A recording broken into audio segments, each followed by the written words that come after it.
Good evening! Welcome to all of my Blue Rogues. Hope to see you all joining soon. This is the Corundum Cat coming to you live this year on, St. Patrick's Day 2025, and we are picking up once again with our long play of Skies of Arcadia Legends for the Dreamcast and GameCube. And let's see where we left off last time. Oh yes, we stole the boat. As we are now in command of the command, excuse me, of the Delphinus, Valua's most advanced fast battleship, generously donated to the cause by Prince Enrique, dashing Hispanic and general well-intentioned hero, seeking to help us on our quest to find MacGuffins and save the world from his tyrannical, sometimes overbearing mother. Every happy family is the same. Every unhappy family commits nautical violence and world conquest.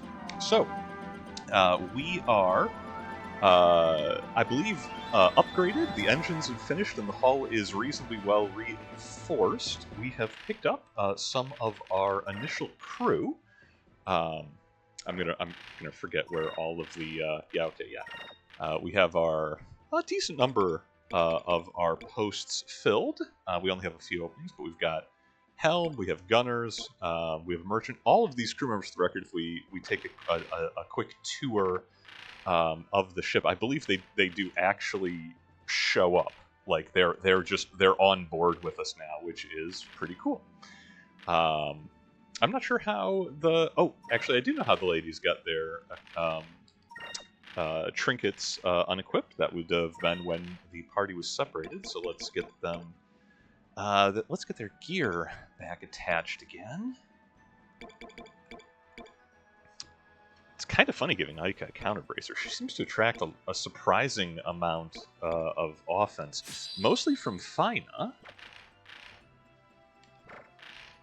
And for her, something probably will boost her magic a little bit more. What do we got for that?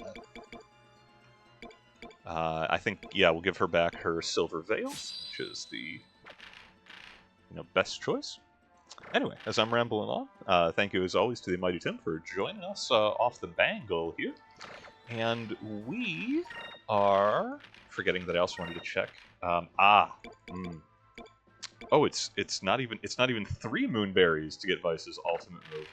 See, now they're putting me in the position of, I want Enrique to be able to contribute, but I also want Vice to have Pirate's Wrath. You know what? I'll be nice. Enrique has done us a real solid. He got us this boat, so I am going to equip him with. He's going to get to eat some moonberries. We've got Royal Blade and Justice Shield for Best Boy Enrique. Okay, I think that's got us caught up with bookkeeping. Our supplies are pretty good. Our items are pretty good.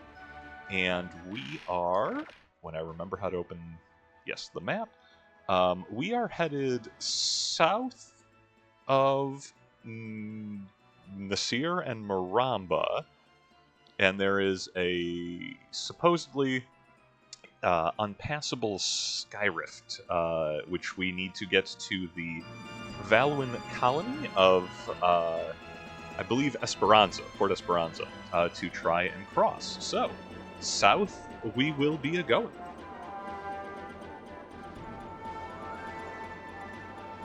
Fish. And we will be doubtlessly accosted by hostile wildlife on the way over. We have some juicy contributions to the mailbag for this evening, so once I kind of, as ever, get settled in and remember how to play this game, we will get some of those put out. I should be showing off Enrique's new moves. He just got new moves. Next fight. There'll always be one.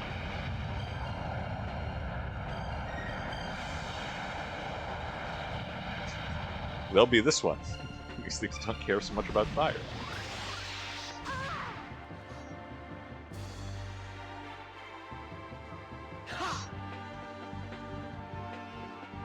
Oh right, and the big green thing is super dodgy as well. I know how to play this game. I've done it before. True story. It's a good story, anyway.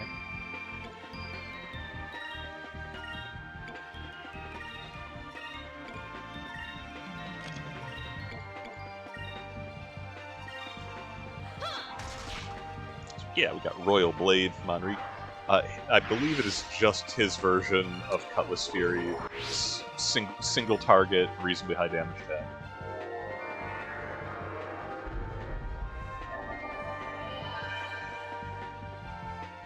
Look at this plant jerk over here. I mean, I do enough healing in combat that I probably can't rightly complain. What do you got, Prince?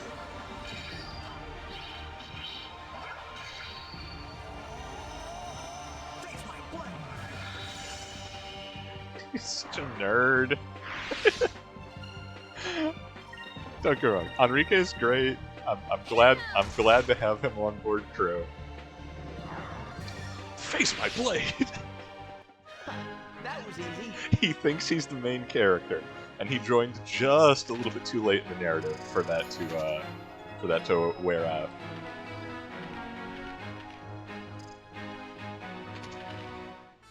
But he's trying, and that's the important part.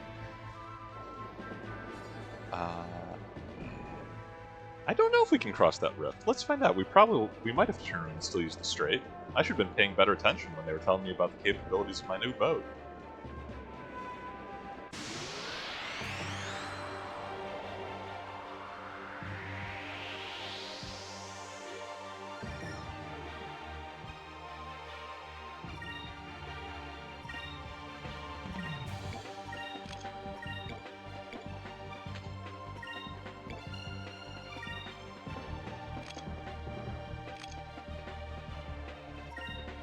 Yeah, sure, we can stack find his body count a little bit.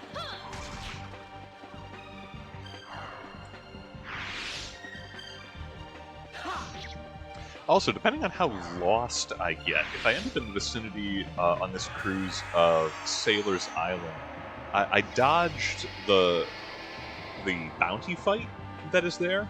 Lone Wolf Lappin, hanging out outside the guild.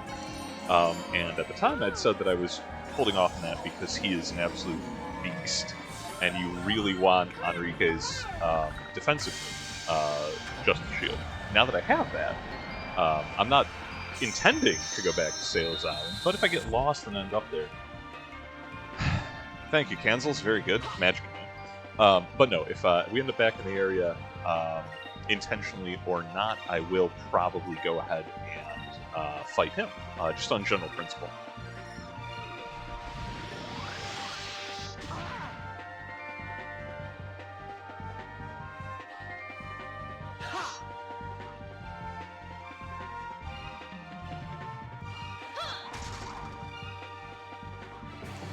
These guys are just gonna make me abuse super moves to kill him. I mean, I will.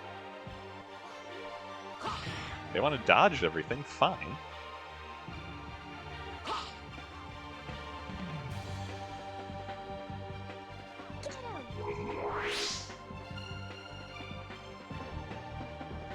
We're terrible at this. Are we professional pirates?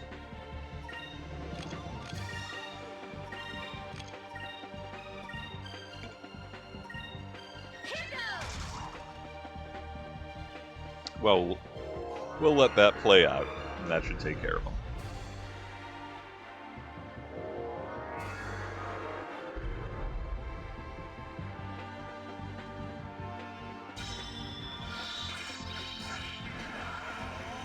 He looks so proud. He had a fencing master back in Valor who told him, remember, you're putting on a show.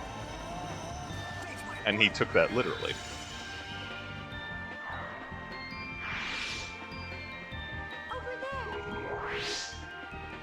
One hit from the Cupel. Very good.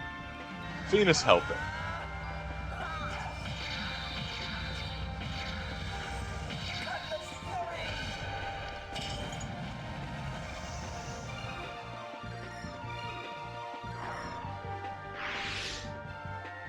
Also, I do like that Enrique joins. I mean, I know they're using different elements in their weapons, but like he's hitting for about 850. Vice is hitting for about 900. They're in the running. They're you know.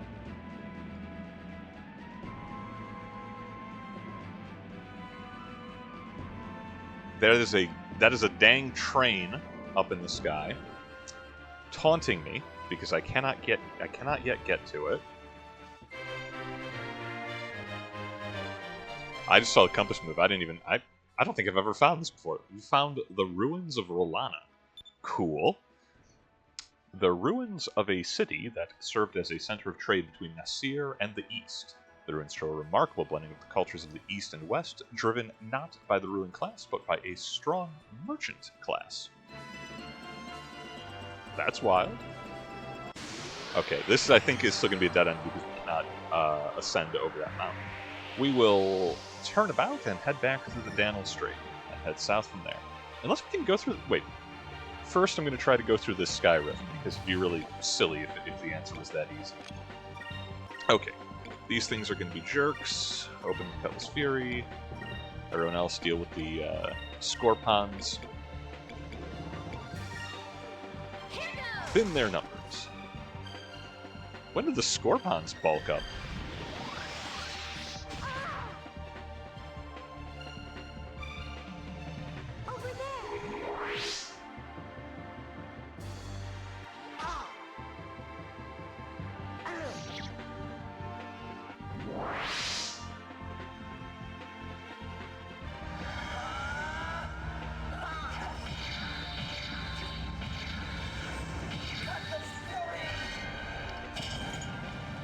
That said, I generally don't mind fighting Scorpons. They do sometimes drop moonberries. And apparently Vice needs to eat just like a whole bucket of those. Oops, all moonberries.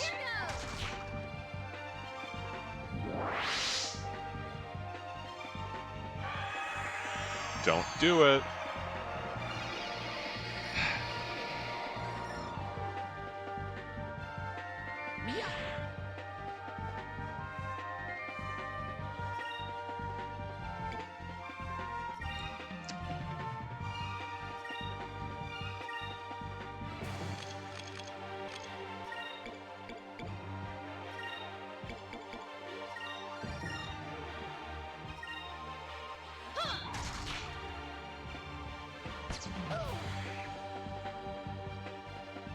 Joke's on you, we're healing her. Oh, come on.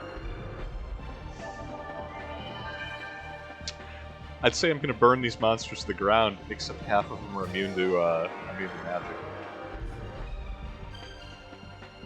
Okay, smarty plants, keep cracking wise. Move! Get me straight!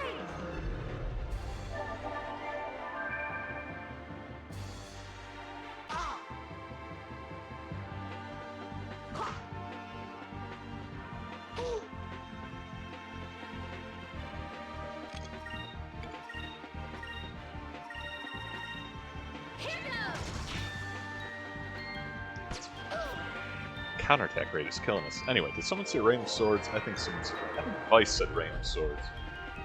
Nasty weather today.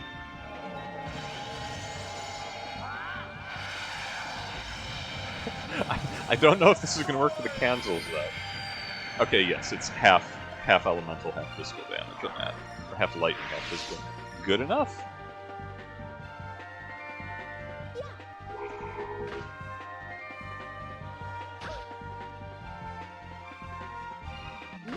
I think that Scorpion has had, okay, with the exception of Enrique, had almost 100% counterattack rate.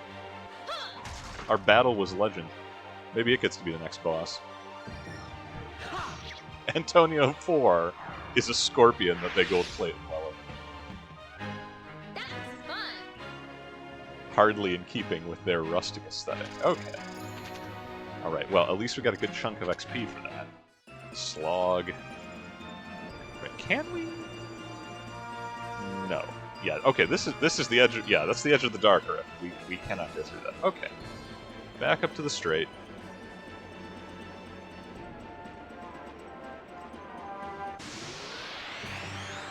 Still good to know. Found a new discovery. One of the later crew, the other legendary explorer in the world, will in fact only join us if we find more discoveries than he does sooner than he does.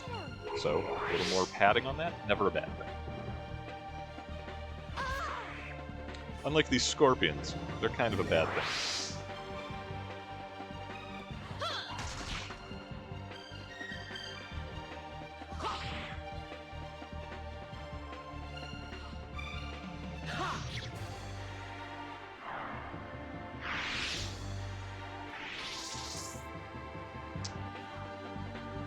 Scorpions are all cowards.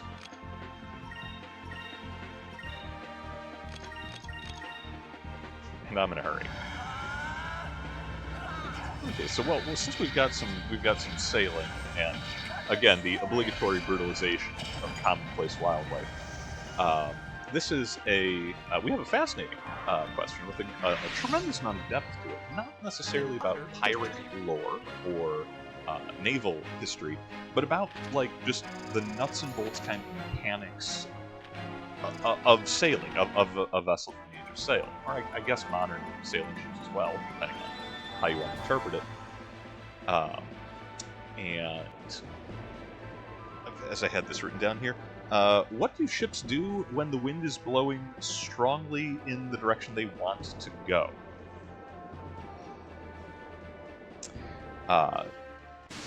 Are oars... second, are oars the only option? Are there sailing tricks that they can rely on? So, what a question. Okay. This is a question that has about 2,500 years worth of people working on the answers to it. For as long as mankind has been building boats and figuring out that you can use wind to power them, the limitations of where the wind is blowing from has been a thing that we've been trying to work around.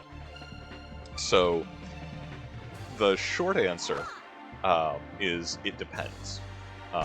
What it depends on specifically is both the kind of hull that the ship has, and most importantly, the kind of rigging that it has, the arrangement of its sails. Mostly we're talking about, when we talk about pirate ships, we're talking about naval warfare in the 1600s, 1700s, and 1800s. We're talking about square-rigged ships. Not sometimes ships of the line, but what? And when I say square-rigged, I mean, you know, what you think of with the platonic ideal of an old-timey sailing ship. Multiple masts, whole bunch of rectangular segments of sailcloth, all the canvas hanging in, you know, layers and layers and ranks and ranks. Rope ladders going up the sides, and all the rigging, men scrabbling about up top, managing all that canvas. That's a square rig because all of the sails are rectangles, and generally not necessarily actually squares. Why don't they call it a rectangular rig? I don't know, man. I wasn't there. They didn't ask me. But that is very commonplace. So, the other major type, of how you set up your sails is what is called a lantine rig, or that is triangular sails. Pretty much any modern sailing ships, almost regardless of their length, we no longer do square rigging, we do triangular rigging. As throughout antiquity, so did Viking longships, Chinese junks, a lot of it shows up elsewhere, and Western ships and the schooner classes as well. As a rule, the more angle on your sails, the closer you can get to sailing dead upwind. Square-rigged vessels do not like to sail dead upwind. They are not built for it, they are bad at it. Okay, you know what? We found Maramba again. We are going to stop in Maramba, because I believe we can recruit that creepy fortune teller, what floats on her pillow. Though I think I'm going to have to steal their weird riding lizard and go to the other half of the town. But, fill enough crew slots. Anyway, so short answer, on a square-rigged vessel, if that's what we're talking about, you cannot sail directly into the wind. If you attempt to do so, it will end badly. At best, you will go nowhere, and all your sails will luff. They will flap in the wind. They will not provide drive to the ship.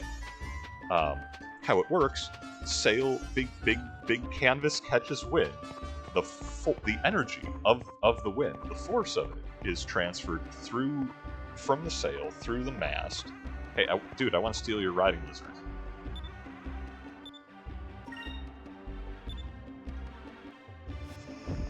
Fine, I guess I'll borrow it legally. I would have preferred theft. Anyway, And all that force transfers from the sails through the mast, through the rigging, into the hull of the ship. There's a whole lot of physics going on, which I'm greatly simplifying. The wind wants to push in the direction that it is blowing. The fact that the hull of the ship is in the water means that the water pushes back. Sir Isaac Newton is also the deadliest son of a bitch on the ocean, not just space. Because there is the resistance of that pushback of the water, the ship does not slide sideways. It tries to, but it ends up sliding forward. That's where the thrust comes from. That's how sailing works. The problem. Oh, switch back to character voice. Welcome. I have seen your face in my dreams. It was a dream in which someone holding a Saurian blade beckoned. Oh, I have to have aspersions. Perhaps there was nothing you wish to know of your fate. Oh, okay, so she's recruitable, but I need a specific sword. Man, I did not know that. Okay, well, we'll get her eventually. I'm not going looking for a special sword. I see a Saurian blade, maybe I hear her out. 200 feet of bridge, I can get almost anywhere. So, I'm gonna get so sidetracked talking about nautical mechanics. Oh god, what did I sign myself up for?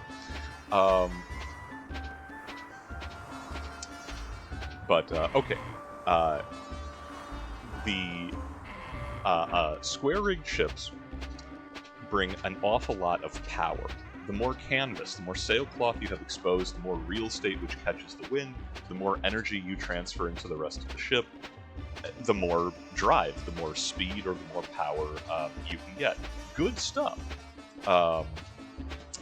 The trick is that the architecture of those big rectangular sails only work at relatively shallow angles to where the wind is blowing from. And now that's what we're talking about being upwind or downwind.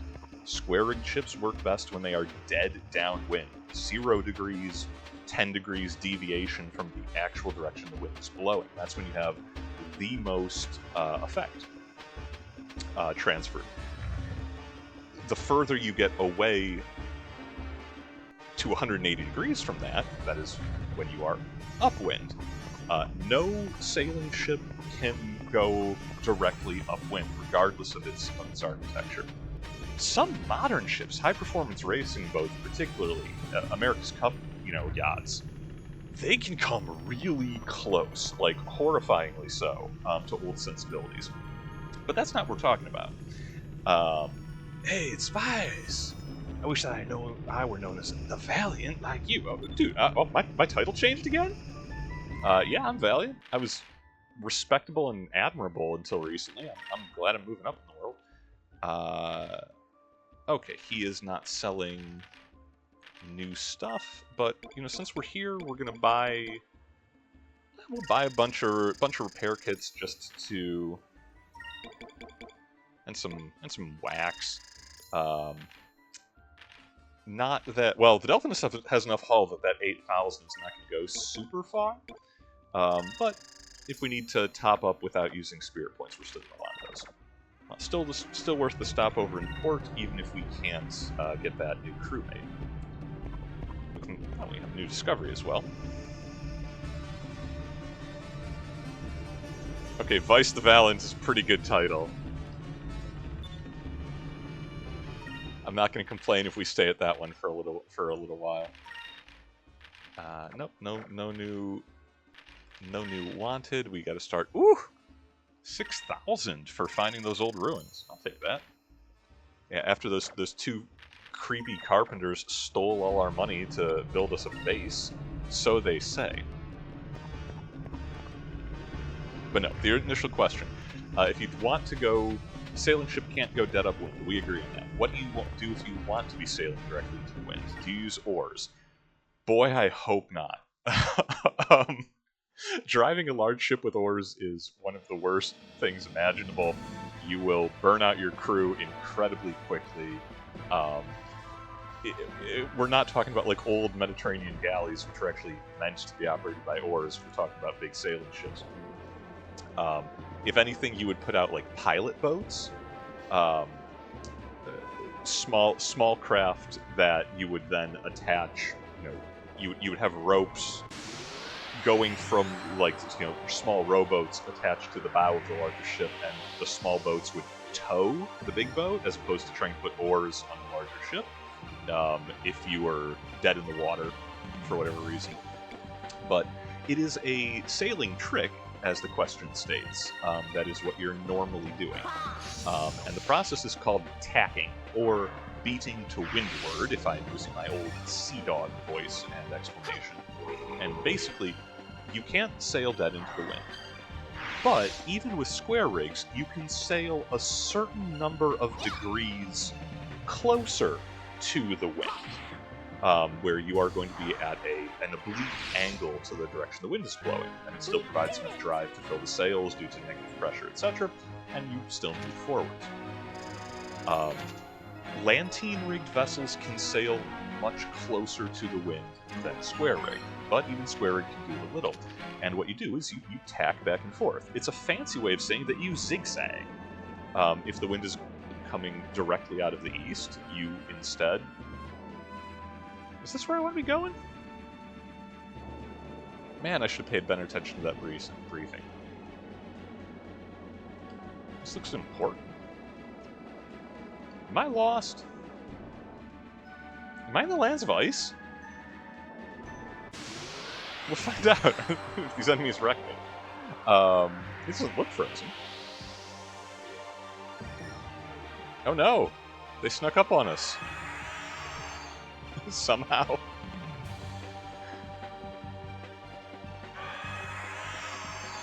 But yeah, you sail in a zigzag pattern, as close to the wind as you can manage in any given direction. You tack back and forth, go in the other direction, and by doing that, back and forth and back and forth and back and forth, you can effectively still make forward progress, even going into the wind. Just maybe you can only get within 30 degrees of it, or on a really well-handled, square rigger, you might be able to get 45 degrees off wind. I don't think that's common. There's actual terminology for that. These enemies were not terribly scary at all. They all ran away. That's fun. That is called a close haul at 45 degrees against the wind. A close reach is 60 degrees against the wind, and 90 degrees against the wind is a beam reach, when you are straight perpendicular to the direction the wind is blowing. For a lantine-rigged ship, that means you will be moving like your ass is on fire.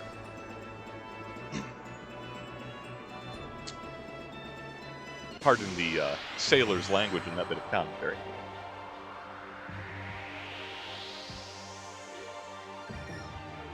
And that same question had I'd say second, but I guess third part, since we're playing a game of air piracy. And the follow-up question is, how do you think airships would handle similar issues? Would they just power through with propellers, like a modern ship might, or would they also have used clever sailing? So, as ever, multiple answers to that question. You don't get straight answers out of you. I'm sure you've noticed this.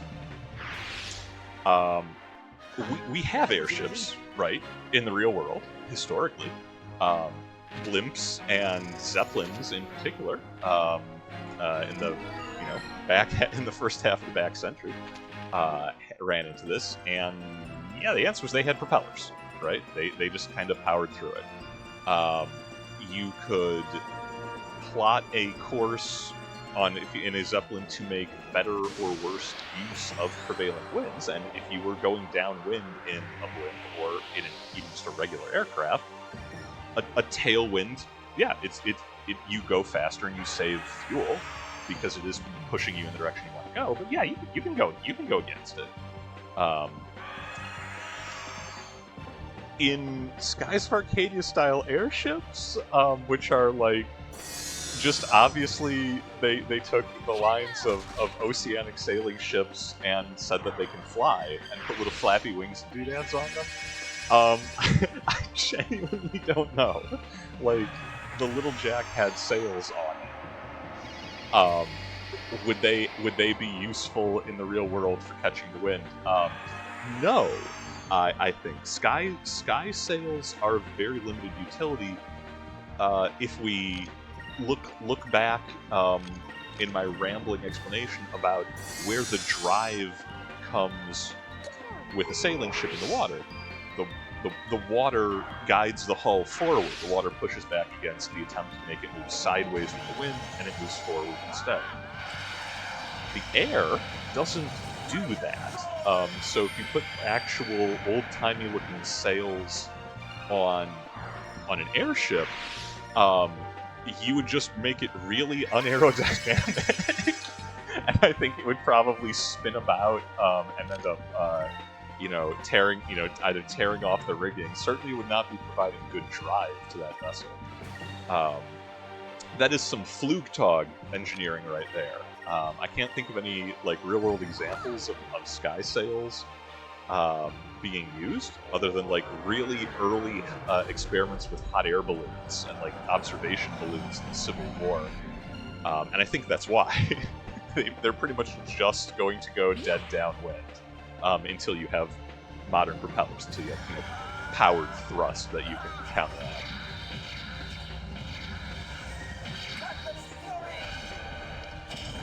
Also, is this the Super Gruber? This thing is tough.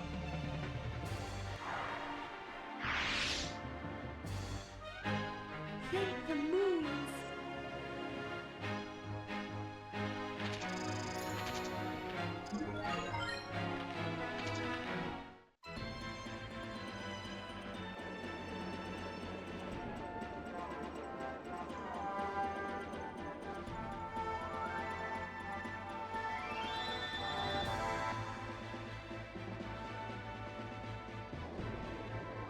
Okay, I'm not lost. We're exploring. Man, I am lost. Okay, this is Glacius. This is the land of ice. We don't need to be here yet.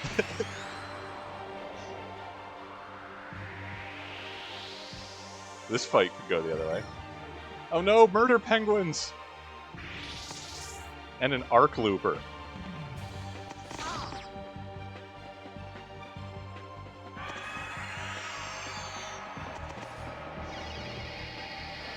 I hate that they're adorable. Am I allowed to do that? They're so cute and they're so dangerous.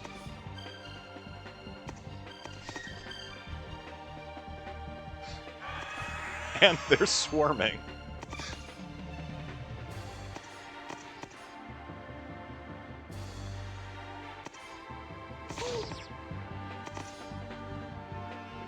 This is taking a turn for the surreal. Oh, so airships, airship are all pretty much Zeppelin balloons, straight up actually steampunk airplanes. Yes, I'm going to say yes for that. Actual functional airships, Zeppelins are pretty much the high water mark for that. They perform very well. It's just that when you paint them with rocket fuel, they sometimes explode in New Jersey. Don't ask me what it is about New Jersey in specific, but that's where the prior art is. And hey, we'll get to show off Justice Shield. May righteousness be our shield. Shield of justice. No one could deliver that line with a straight face except Auriga, and I'm glad he's on payroll for it.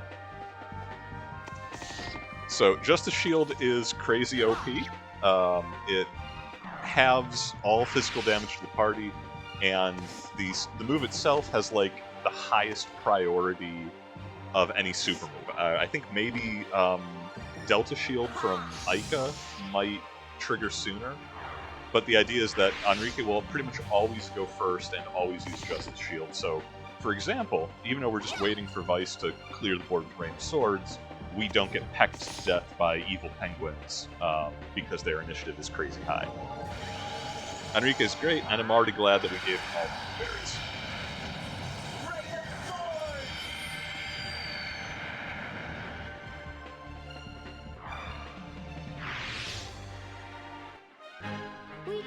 But yeah, for Skies of Arcadia, the boats are... all the cultures are different. Valua tends more towards, steampunk and dieselpunk aircraft. If I can ever remember how to get to Yaphetoma, and if I can find Esperanza and to get across the Dark Rift, theirs are very much they are like the most boat inspired of any of the airships. You'll see what I mean if and when we get there. I mean, I have a map. I should probably check that at some point. Okay, this is, or this is looking. This is. Oh wait, Cape Victory. Okay, that's the right area. We're going in more or less the right way. This might be it.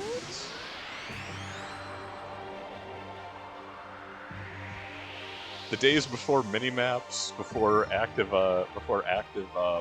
quest tracking. It's this and Morrowind, right? We hope you paid attention to where we told you to go, because there's no journal you won't be told again.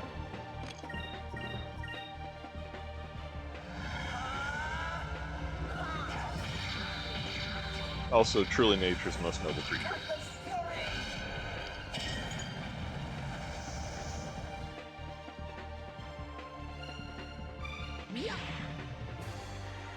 And yeah, if I was feeling spicy, we could have kept going into the Lands of Ice, under the purple moon there.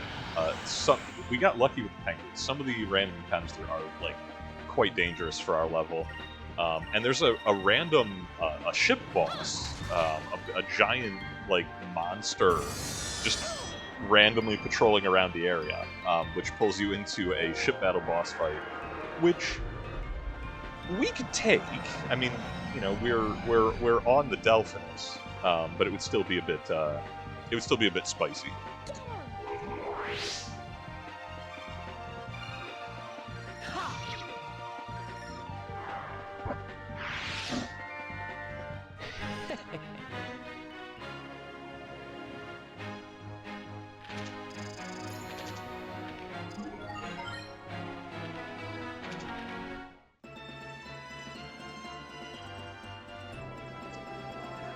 That's true. Morrowind had a bit of a journal. We have got just my own dead recollection, and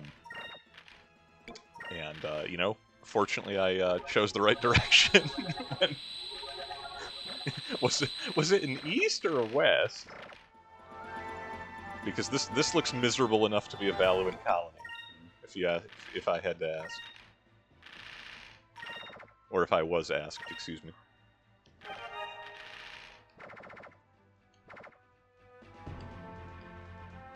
Yeah, this is Esperanza. Hey, we found it. We didn't have any trouble getting here at all.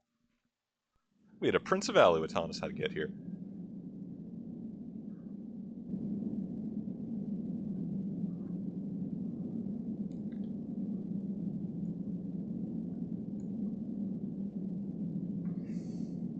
That Skyrift looks worse than any of the others. It does, kinda.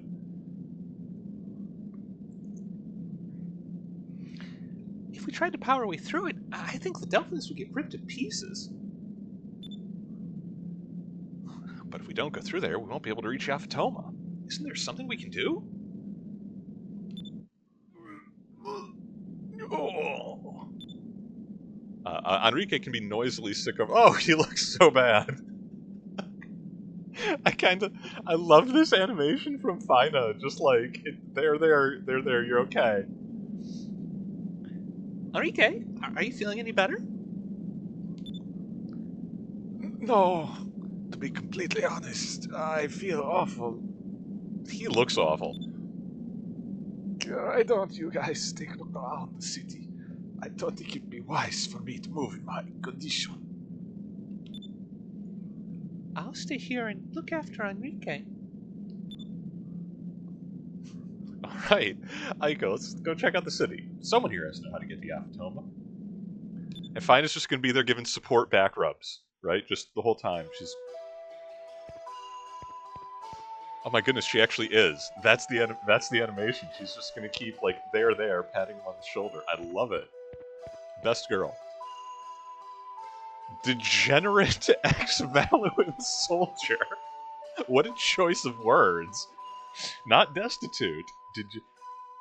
This city was built by Valois during a time when Valois was trying to extend its end of influence into the rumored countries of the Far East. I hear degenerate, I hear Peter Lorre, I don't know why. Everyone used to be full of hope here, but once people realized that it was impossible to get through the Dark Rift, that hope disappeared.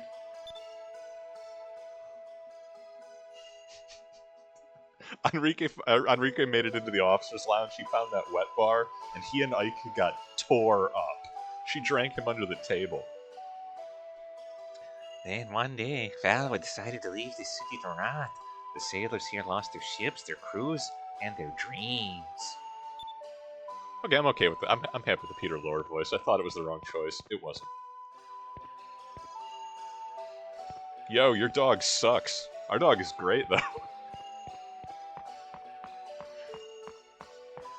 Of all of the segments of the game, Esperanza is the one that most feels like it escaped from a Final Fantasy game. Like, this is straight Final Fantasy VI. We've got this. This is a World of Ruin town that made it into the otherwise incredibly optimistic Skies of Arcadia. It's not going to stop me from robbing the locals, however. I like her pants. Those stripes look great. Hey, it's the newcomers. Let me guess, you came here hoping to get to the legendary lands to the east, right? My parents were the same way. When I was just a little girl, my parents brought me here with plans going to the lands to the east. They're dead now. Our ship sank, and I've been here ever since. But what a waste. The rest of the world will never be able to see how pretty I've become. Okay, you know, she's making the best of a bad situation. I respect that. My parents? Oh, they went down with our ship, killed by the Maelstrom. Hey, don't worry about it. They were foolish for thinking they could get through the Dark Rift anyway. The Dark Rift has killed more parents and sundered more families than any anime villain, and I respect it. Is there a moonfish down here?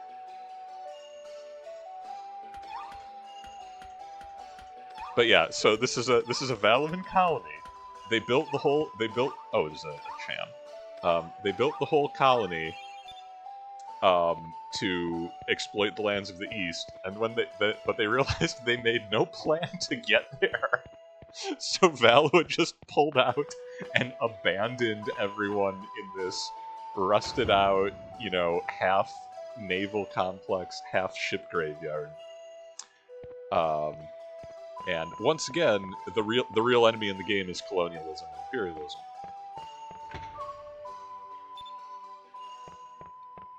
This is what they have for a bank. Just a hard-to-find treasure chest, which we robbed because we're pirates. If Sephiroth was drinking in the bar here, I would not be the least bit surprised.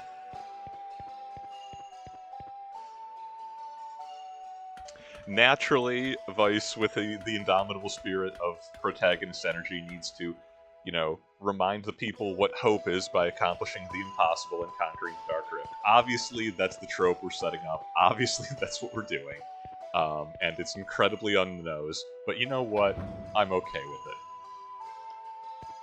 Oh, they have the worst inn. We'll come back here. For now, we're gonna keep exploring. And see if we can find anyone who knows the Far East. I don't recall. I think there is a ship parts vendor and a sailor's guild here. I'm not sure. There might not be a guild on account of the whole. Oh, okay, that's what that does. And that like everyone is trapped here without hope. Like this guy. Look at this guy. No hope. Now he's got no uniform.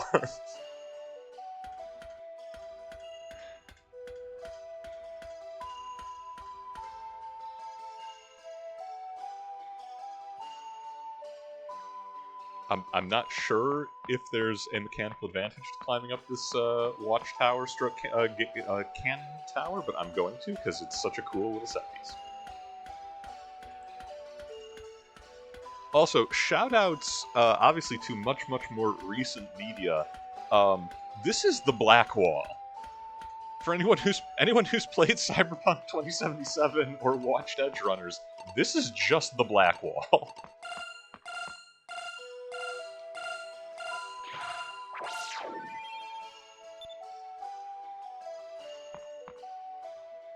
It's completely rusted. This would probably explode if you tried to fire it.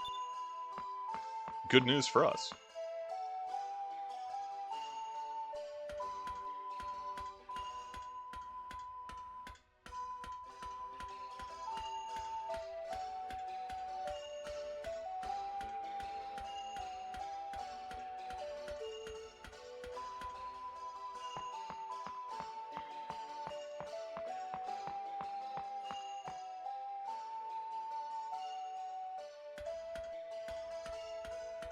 Also, having robbed this man of his literal clothes.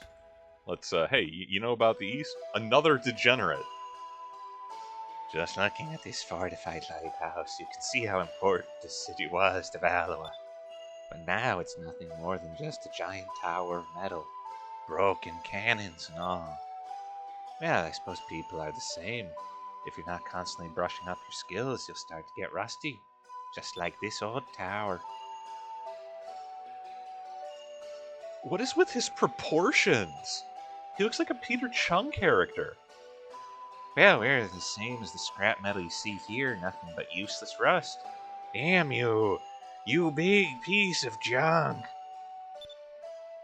I wasn't sure if I should go full Planet of the Apes there. Never go full Planet of the Apes.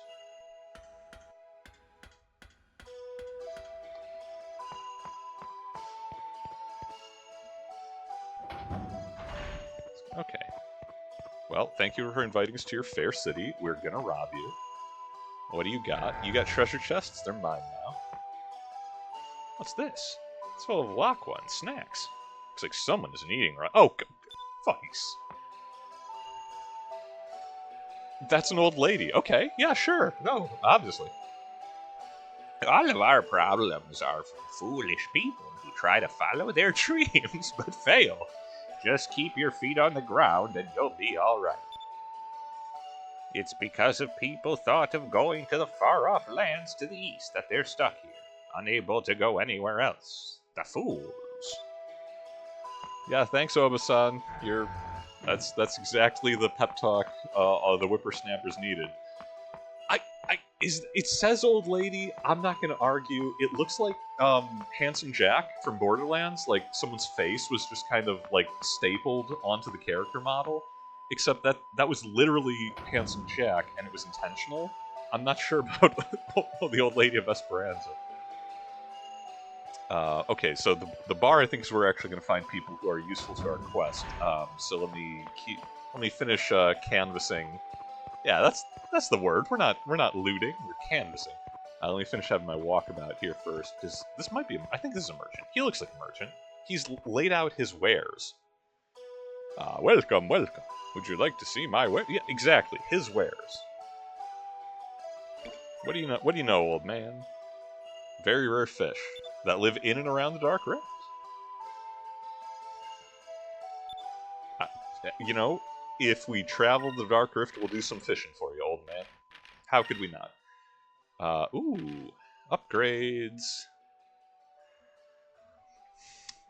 Okay, this has got to be fake. We've got Ducat's clothing. I think that's got to be a lie, right? Like we can buy multiples of it. That's just a trick. Colonel's. They're okay. We're starting to get the items that have like really pronounced, downsides with them, or at least bigger trade-offs. I'll keep that in mind. Couple more sacrum crystals for that full party healing. We are good on magic droplets. I don't think we're gonna need magic dew. We're good on Curia. I feels a little silly upgrading the guns before we've even entered combat for the first time. But that said, we could use some sub-weapons. So let's buy a coil gun. And a Valuant Torpedo.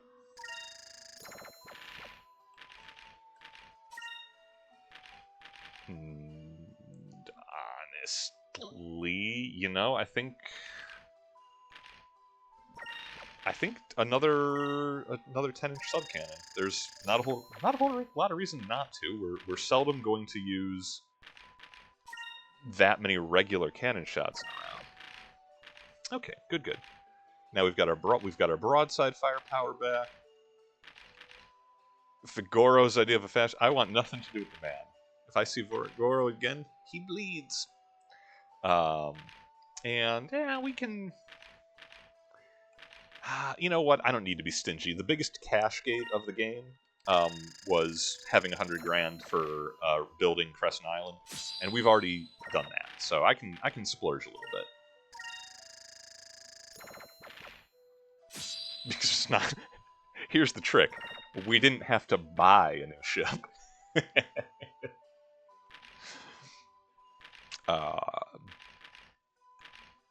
Big upgrade for Vice for armor. And Fina deserves something nice. She will get the clothes of a legendary air pirate. Because it's funny.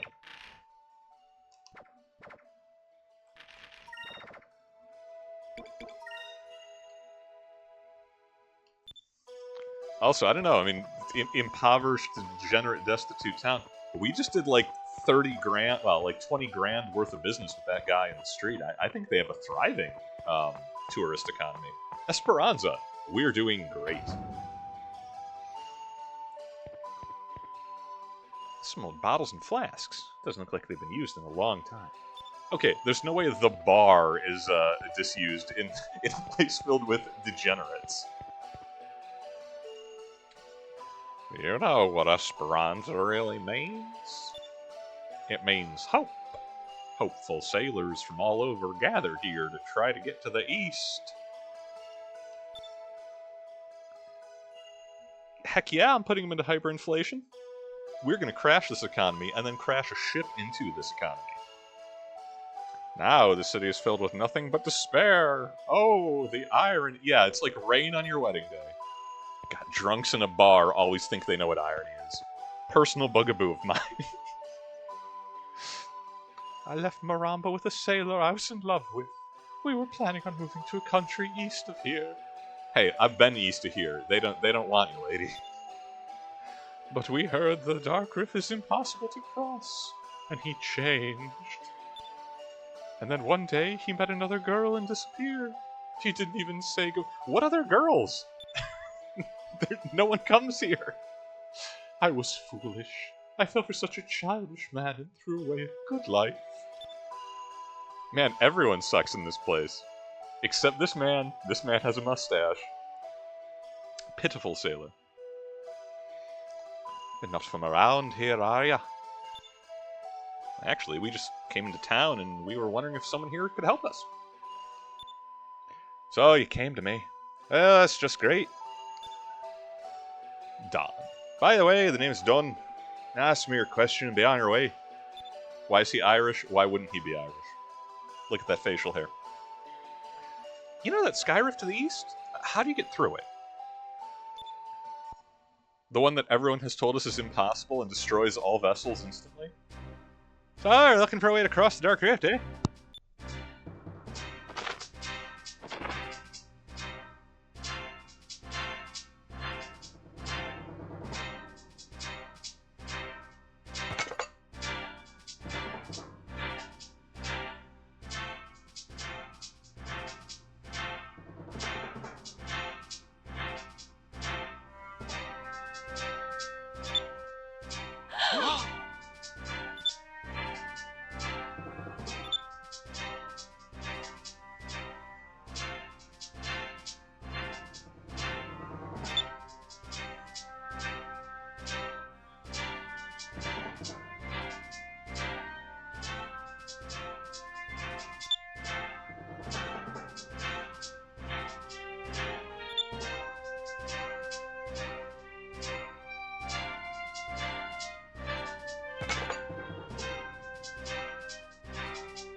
I think I did. Okay. Do I have microphone now?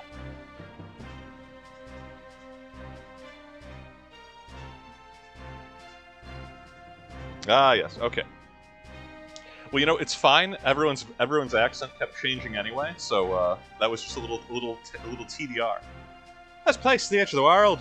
If you try to go any further east, you'll be killed. Hundreds of men, good men, have died trying. There's always a few fools that tend to hear the warnings. Dark Rift usually claims them. Some of the best sailors from all over the world tried to cross the Dark Rift. They came from everywhere. Except from the east, notably. They just sail over the Dark Rift. They figured it out. One by one they tried to pass through the Dark Rift. All of them failed. The ships that enter the Dark Rift are either pushed away by the winds, or they get sucked in, never to return. My crew and I lost our ship. We were lucky to survive. After a while, the sailors stopped coming. All we do now is sit around here, wait to die.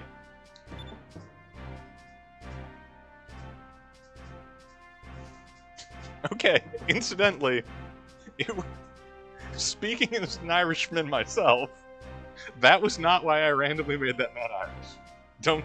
Don't at me. Some things are just impossible, kid. Why don't you just go back to wherever you came from and have your mama tell you bedtime stories? Hey! What's wrong with you people? You've thrown your lives away. Don't you care about anything? Vice, let's go. We're just wasting our time here. I mean, Enrique needed time to sober up, so we could use the walk. Well, thanks for telling me about the Dark Rift. Before I go, I just want to say that I've never met a more pitiful bunch in my life. Dude! Start a bar fight. If you lose sight of one dream, replace it with another. Think about how much you could have accomplished in the time you spent here. Just because you couldn't cross the Dark Rift, are you just going to sit here for the rest of your life? Well, if they don't have a ship to leave, then yes, they are going to stay here. Because you tried something once and failed. Are you going to throw the rest of your life away? There's a whole world out there to see. Don't you have any desire to sail again? Impassioned defense of seeing the world in front of the Valuant flag hanging on the wall.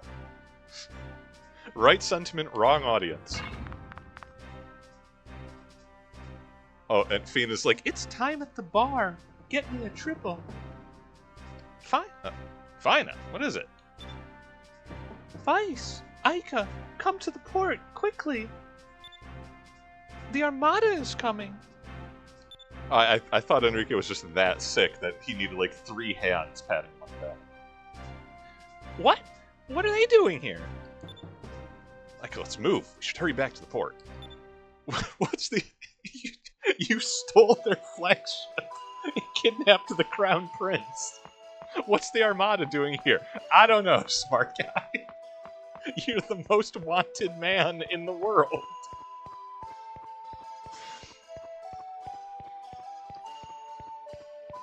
Sure, it's just a coincidence.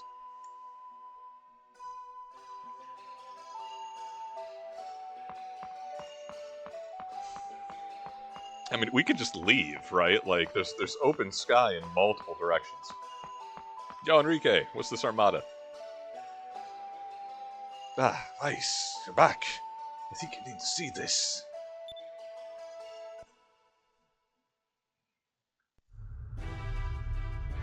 But that is a squadron at best. That is 5 boats. That ain't no Armada. The Auriga!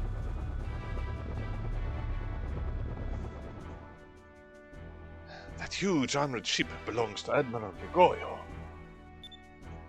Gregorio is the best defensive tactician the Valuan Armada has ever seen. They even nicknamed him Iron Wall. Interesting. He's forming a blockade around the town. Prince Enrique.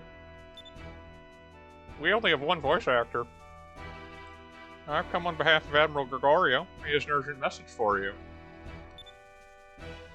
I see. Well done. Now for my villain arc.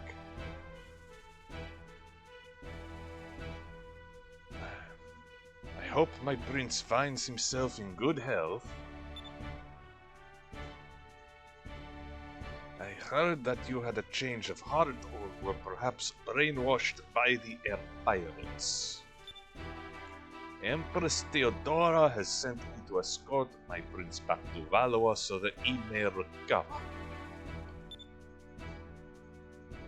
If my prince refuses to comply, my ships will regrettably begin firing upon the city tomorrow at noon. Your humble servant, Gregorio. Uncle Gregorio is asking me to surrender. Uncle? Oh, Gregorio was not in the Armada even before my father passed away. He helped raise me when I was growing up. He's always been like an uncle to me.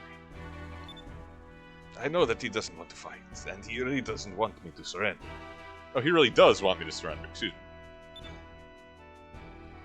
But I can't go back. Not after everything they've done. Even if it means I have to fight him.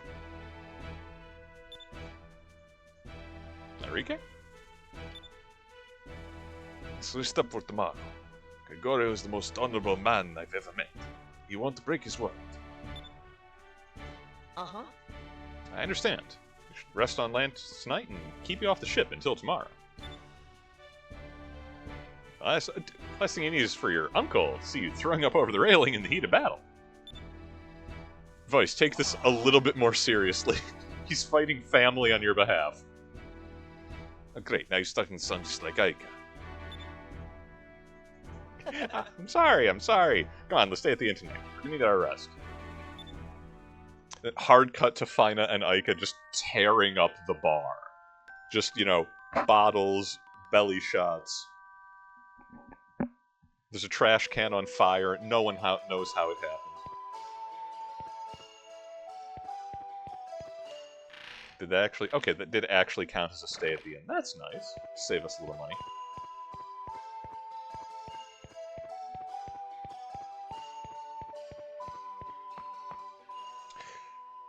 So we're going to be trying out those new naval weapons that we purchased, because, I mean, it's a blockade. We have a battleship. This is a self-correcting problem, if you ask me.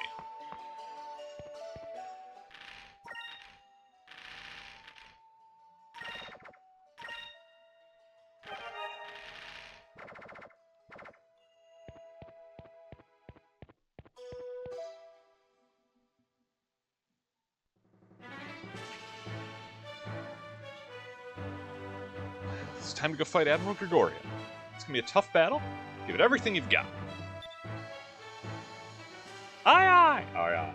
Aye aye. Wow, it's kind of surprisingly deep voiced in that group shot, I don't know. Hey, aren't actually gonna fight against the Armada, are you? Huh? They're planning to fight Admiral Gregorio by shells? Yep, that's the plan. We didn't think too hard about it. I don't tell your abilities. I used to be a Roman soldier. You know what the Armada can do? Going against one of their admirals is crazy. Dude, we've killed like 4 of them. Our ship's the best there is. We're faster than Gregory's ship, and I think we can match his firepower. Even if you win, we never get through the Dark Rift. Like I said yesterday, our ship is the best there is. Our enemies are more powerful than you think. And it might just be powerful enough to get us through the Dark Rift. Besides, ever since I was a kid, I've always wanted to see what was beyond the edge of the world. The very edge is right in front of me. I have a chance to do what nobody has ever done before. I have a chance to make history today. If I said I'm not scared, I'd be lying. But I won't let this opportunity pass me by. The chance to fill my childhood dreams lies right in front of me. You don't expect me to just give up, do you?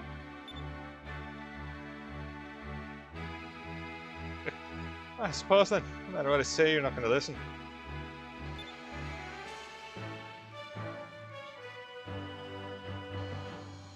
Dark Reef is a giant vortex. If you can get through one side, you'll reach the eye in the middle. It's rumored that the eye is calm. There are other calm pockets along the edges of the Dark Rift. If you find one of the pockets, you might have half a chance. Actual useful information. Thank you, random drunk in the bar who we browbeat into assisting us. I'll come back here when I'm done. I promise.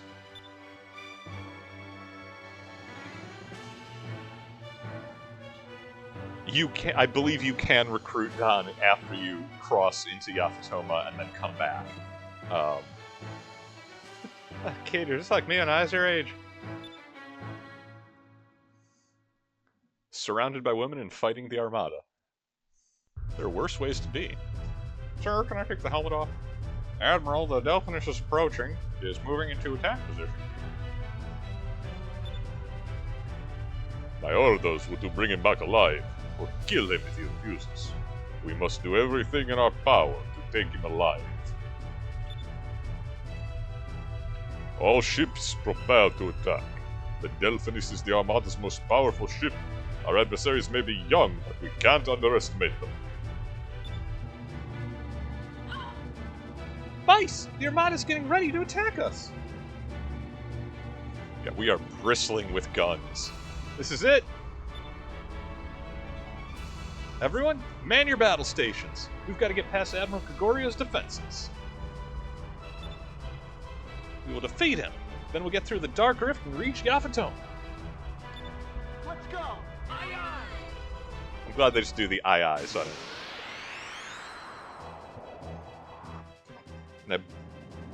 And I believe that, yes, this is one or two cruisers that we have to deal with escort vessels. And then we have the Auriga itself. And the Auriga is rough. But let's say,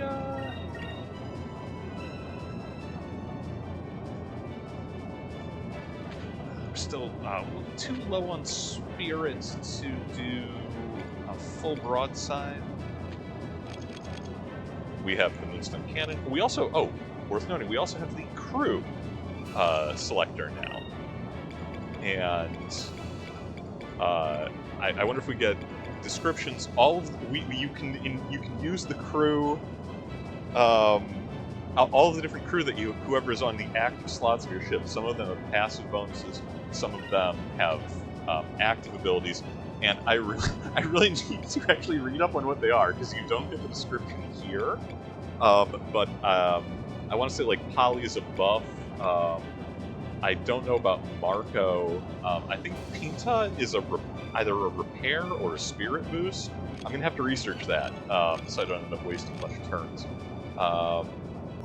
Yeah, let's... We're going to bulk up a little bit, and then we are going to buff, and then we are going to get downright nasty.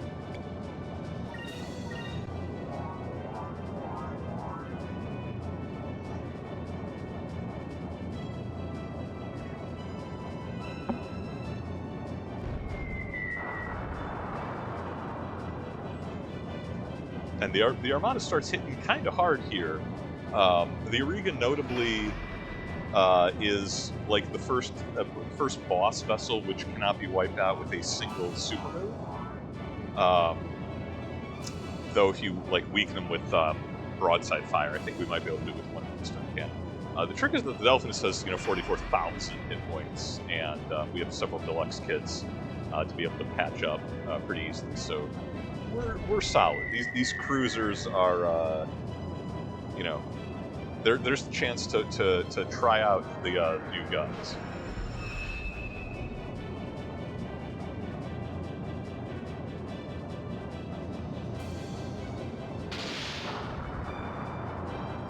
Also, I mean, Rune Soldier Dan, thank you for joining us.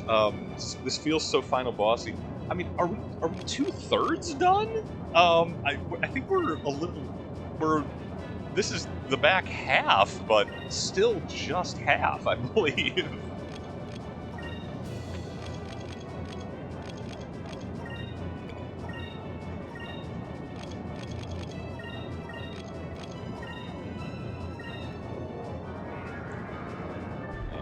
will do the free heal, because I think the Moonstone Cannon will work just fine for Cruiser, particularly since we have attack up. And we want to... Oh, good, a miss. We want to have full health, because this is, like, sequential fights. We don't get to heal. But yeah, we're past the 50% mark once we have the Delphinus, which is definitely the halfway point. There's still there's a lot of content in the back half.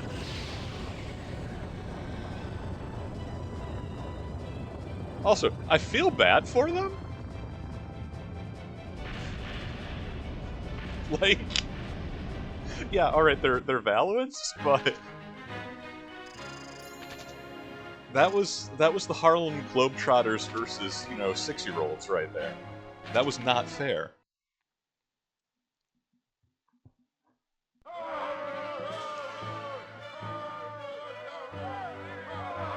Go! No, not that one. Oh, this is pay-per-view. This is Fight Night here in Esperanza.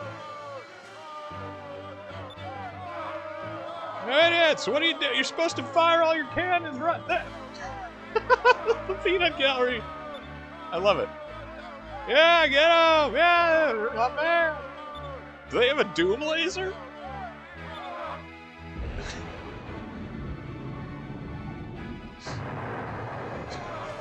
Oh,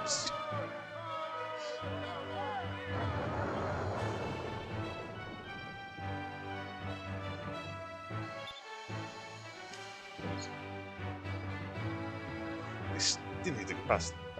I still need to get past the next line of ships. Still got a long way to go. He's just dead. That fell from like 30 feet up. He's out of the game. Yeah, you mentioned, like, a lot of the back half is side quests. I'm not sure how much of a completionist I'm gonna be, 'cause, like, I like the game. I mean, I'll play more of it. We'll see how that goes, but, like, I'm definitely not gonna 100% it for, like, all discoveries or anything, because I'm not crazy. But I think we're going to do the major one, so at least try to get all of the bounties. I have to start hunting down the Angel of Death. We got black spots from her. I forget where she spawns the first time. Okay, so another battleship. We don't have any Moonstone Cannons on the horizon. That's fine. We are... Again, we're going to use some wax. We are going to... open up on the defensive here, because I do want to, since it doesn't look like we have any hazards in the second round, I want to, yeah, see what we can do. Show off like a proper broadside, hopefully.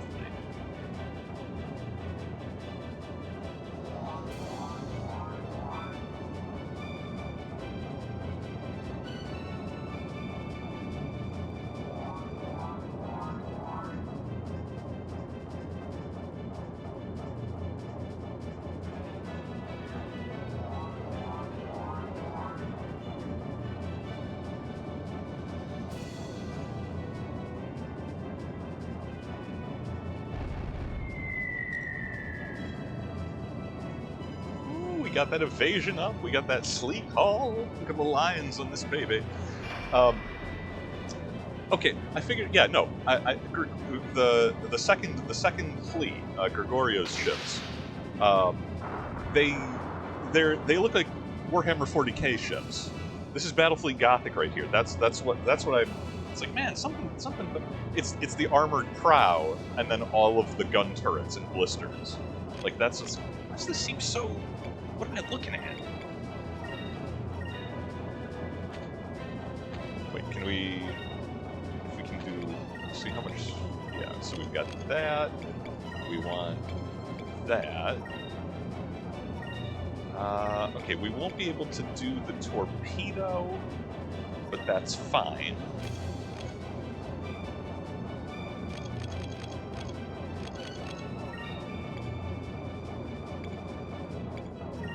And we will use a gear grease at the end of the round, so we should have bonus spirit afterwards.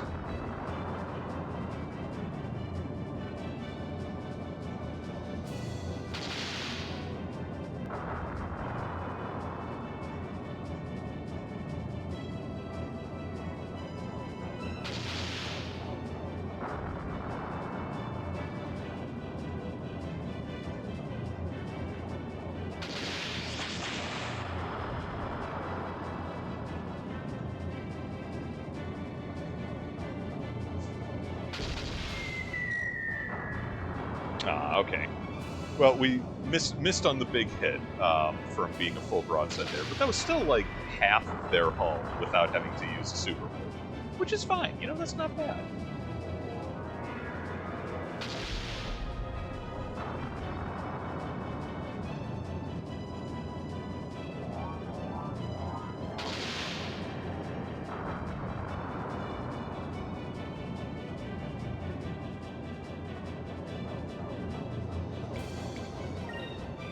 Look at the teeth on this boat. We are closing in whenever we have the option. Yeah, we'll finish the fight. We're a little bit on the clock here.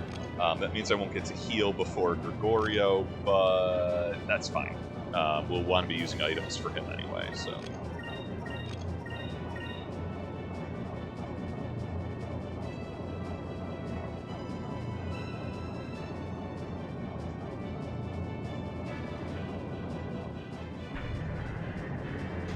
Yeah, we like the Moonstone Cannon, but even just in a slugging match, we were taking them apart. 7,000 per activation's not bad.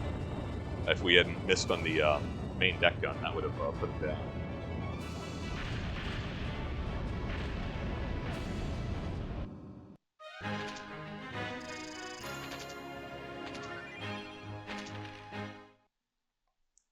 It's also worth noting that when you have the Delphinus, if you're feeling mean, you can just like hunt down shit battles in the overworld and turn them directly into XP and loot. Also, on the bridge, the finest flag in the background, cute dolphin beams. We're doing it. Right, we're doing great. Gregorio's ship dead ahead. He'll be in range shortly. I love that Fina is the tactical officer. Gregorio, I can't let you take me back. Yes. Let's go. Alright, full speed ahead. It's now or never. What are they going to do about our cute-ass dolphin? Nothing.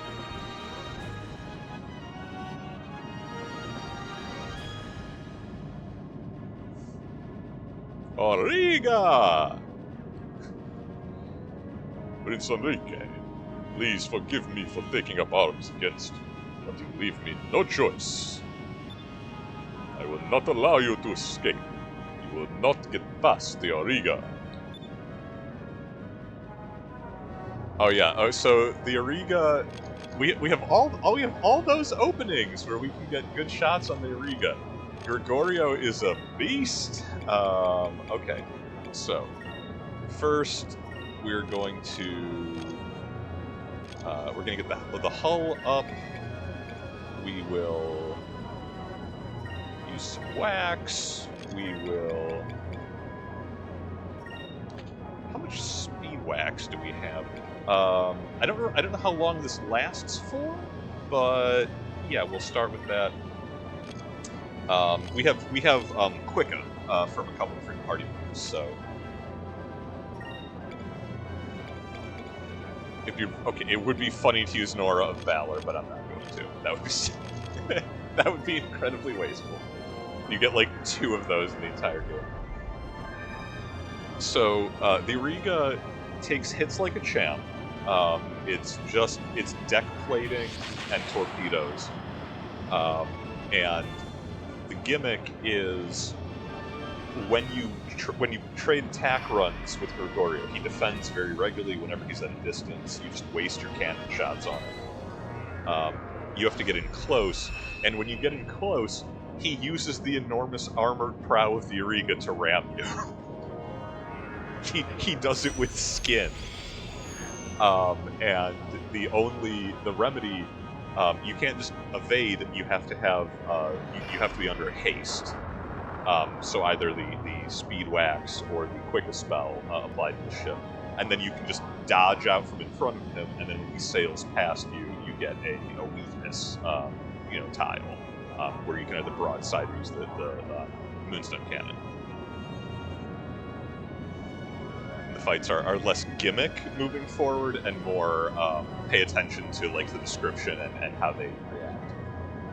As I stated before, Grigori has been nicknamed Iron by his peers. He's the Armada's best defense tactician. I've heard that he sets up a tight defense and waits for his enemy to make even the smallest mistake. It is then that he attacks.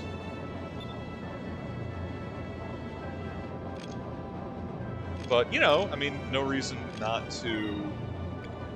I mean, we're gonna stay healthy, and we're gonna whittle him down, because no reason not to stack up a little blood on the risers, you know.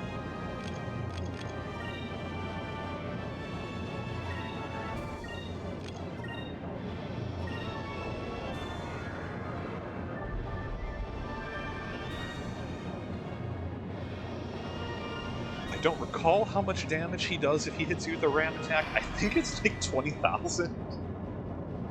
So we're gonna, just in case that goes bad for us, we're gonna want to keep the hull put together.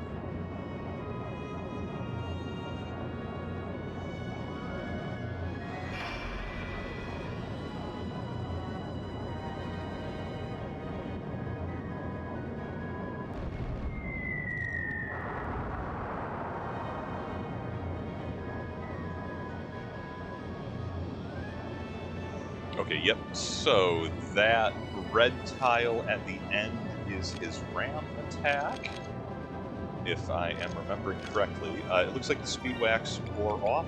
That's fine. Vice is going to open with haste. We are going to focus just to make sure we have enough for the Moonstone Cannon.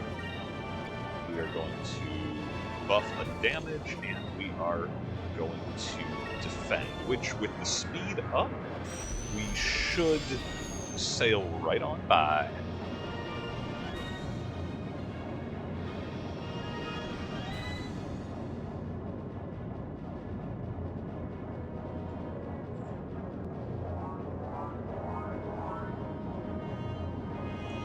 And if this doesn't work, he'll hit us amidship and push us into the island, which is, I mean, still funny, it just works, you know, tactically.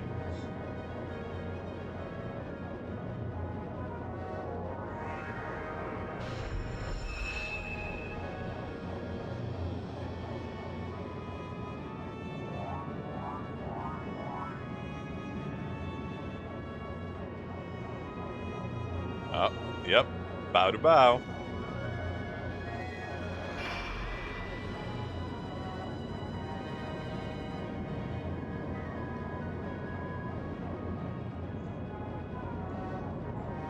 Too fast.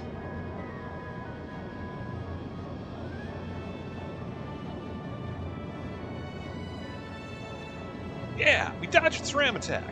Now he's gonna pay. The enemy vessel's wide open. Let him have it, Vice.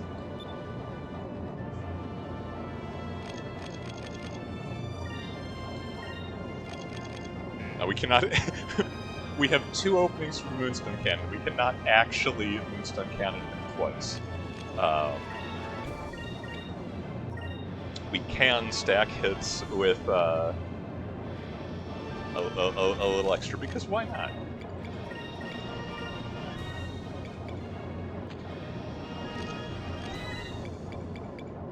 I mean, why do we even have this bomb if we're not going to use it?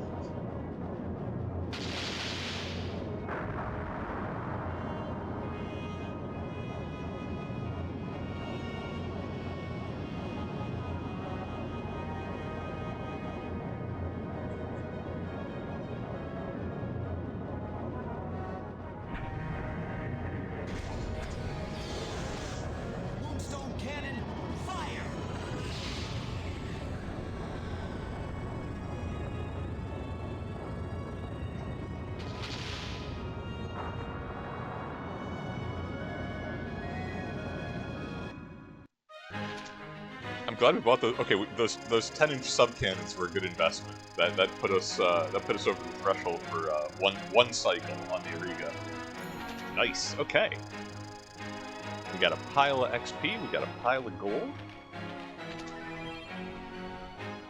We have bigger sub cannons and heavy armor and more health. In the words of Gilder, I hope they're all that easy.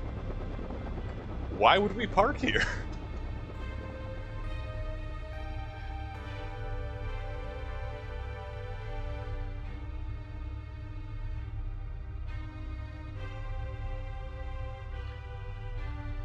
I always thought if we ever in battle together, that we'd be on the same side. Prince Enrique, is there anything I can do to make you reconsider? No, I've made up my mind. I am not going back to Valois. I know that you've noticed a change in the Empire as well. They are headed down a dark path. Trying to rule the world with an iron fist, it will be Valois' downfall. This world, this sky, is not Valois to rule. It belongs to the people.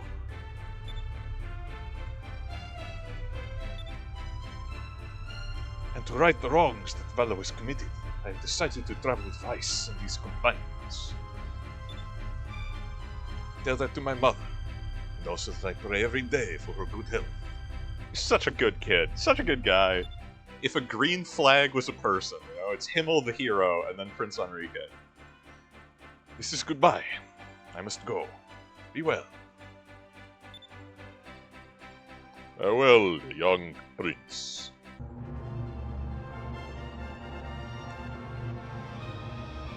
Yeah, hey, since you got an armada here, maybe evacuate the people from Esperanza that you stranded here, like, 15 years ago? Dingus? Oh, Don survived. Good. Oh, those kids are great! They just took out the armada with one ship! not a lot of lingering patriotism, these Valuan expats. Yeah, they make me feel like sailing again!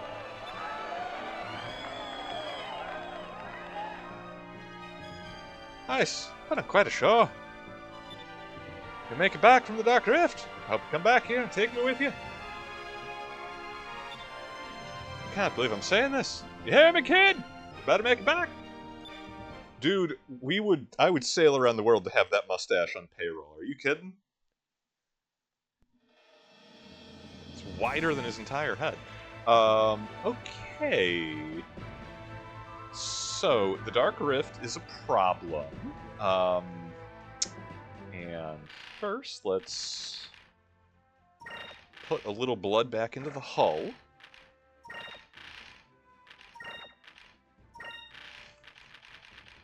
How can Enrique heal a ship with his magic? I don't know, I just work here. And we have a new captain's stripe. Which I should have pulled off on healing until I increased the health of the ship. That's fine, doesn't matter. But we're up to 46,000 now. That's not looking too bad at all. So, yeah, find an opening in the Dark Rift and see if we can make it through one of the calm pockets. Nothing easier.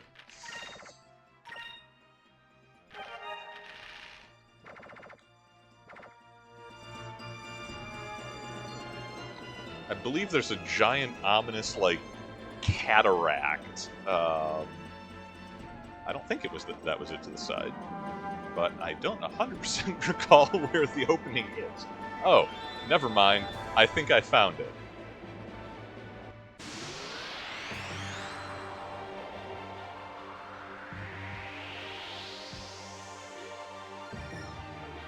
How did it sneak up on us? We were indoors! We had to come out the door facing them! Oh, that's AoE sleep. That's terrible. Oh, it only got 3 hits. Not too bad. He deserves a nap. He's had a rough cruise so far.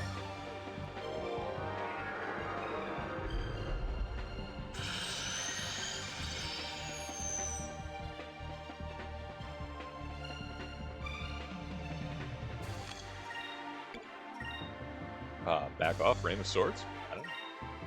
Wait, you know, that was some Portman too. You know what? We're fine. We take that. We do that. Stop it! Stop it!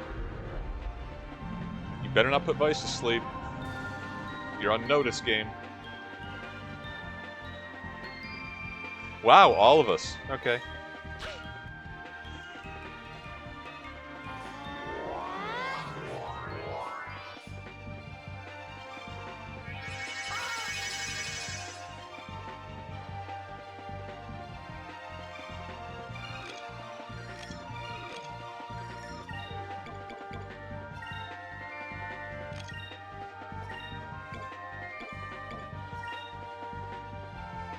Moves. Purify our souls.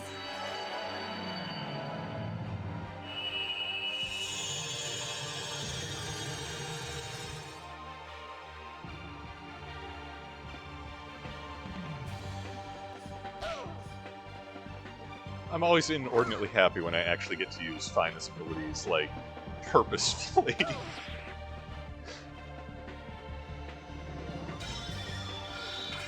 And I've had about enough of this bird.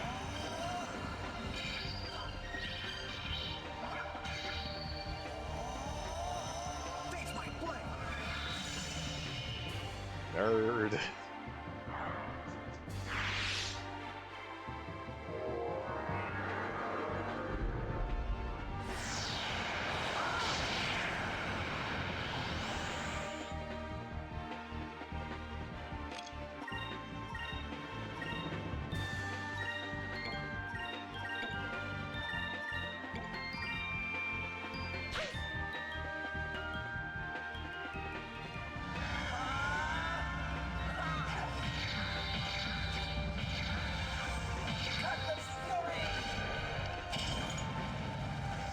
The wildlife remains a problem.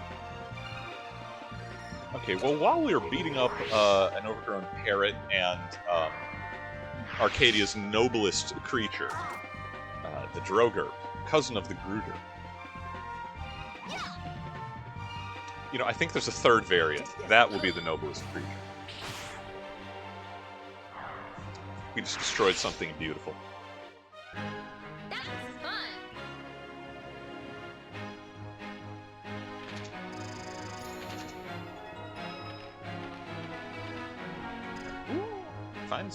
Finds power level in green. Okay, I think she'll have Sacrum next. Or yeah, which is nice. A little AoE healing never hurt anybody.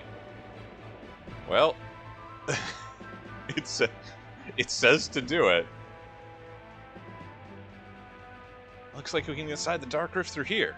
Reekin, are you ready? Yeah, dude, you are gonna be sick. Yes, I'm ready. I don't suppose I have much of a choice at this point. We must get through the Dark Rift no matter what. Don't mind me, I will be fine. This is neither the time nor place to be complaining of heresies.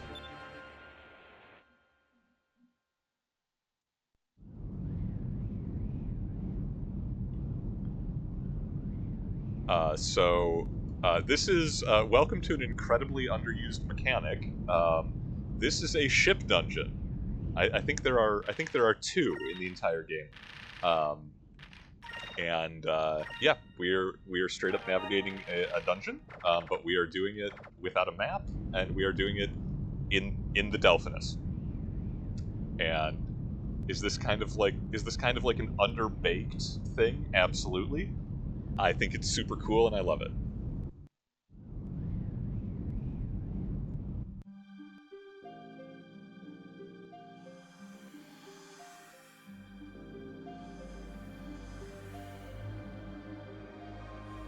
And it's ominous. There are discoveries in here. There are also, of course, hostilities. The shipwrecks scattered around the different islands that have been consumed by the Dark Rift are, because this is a dungeon, those are the treasure chests. And that's such a cute little thing that I can't help but be just, you know, my obligatory fanboying for the session. You know how it goes.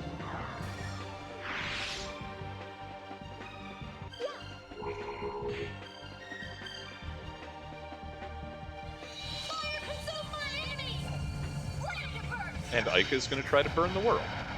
All worlds. All the time.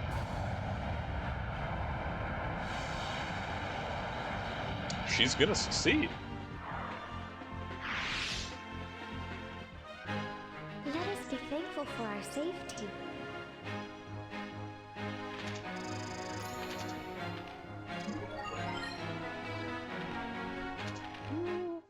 Yep. Group healing from Fina. Been waiting for that. Okay, cool. Ah, yes. That makes the obligatory putting the blood back in downtime much more magic efficient. Yeah, the treasure chests with the lights, or the ships with the lights on, are effectively treasure chests. I think some of them are like you can actually board them and explore on foot.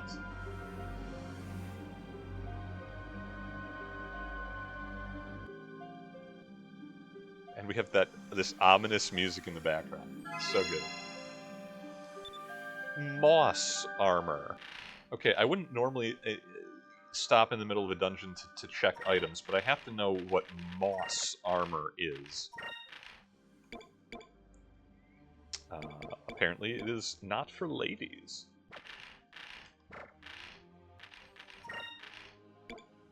It is for final.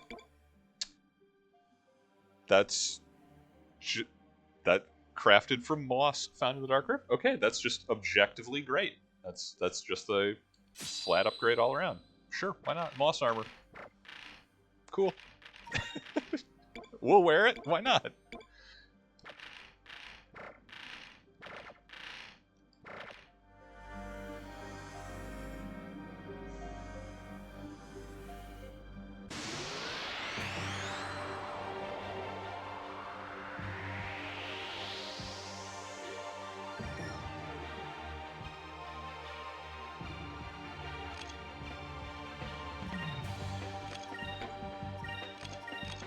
But we are in a dungeon, so dungeon rules apply. Abuse Aika to clear the field, because it's going to be a lot of the shipboard combat is going to be a little bit repetitive. The exploring is great, however.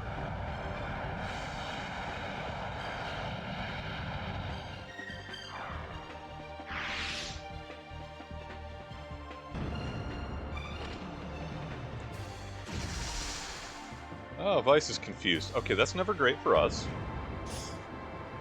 Fina is too fast, as always. She's wearing that moss. And Vice was unconfused because he took another hit. That's teamwork.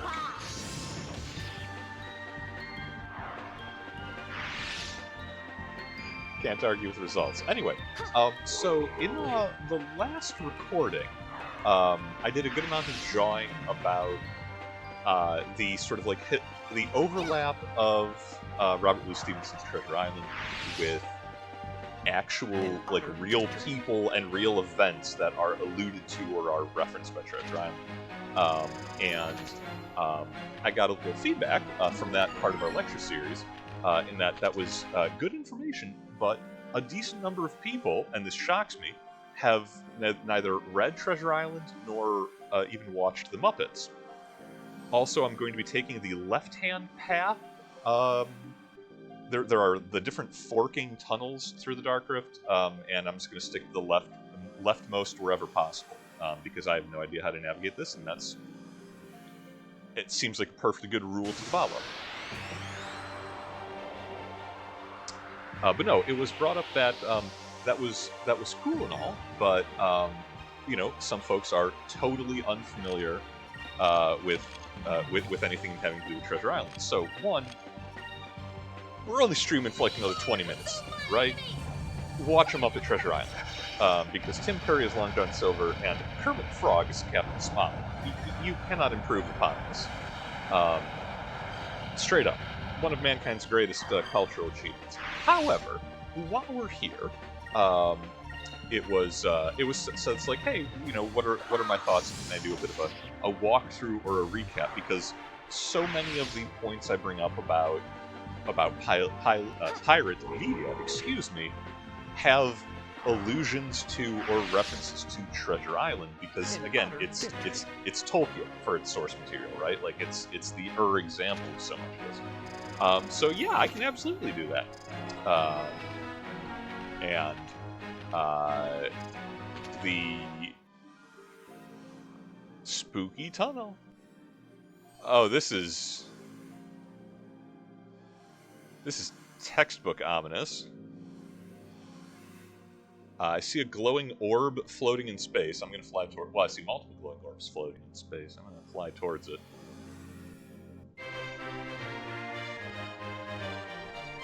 We found a black moonstone.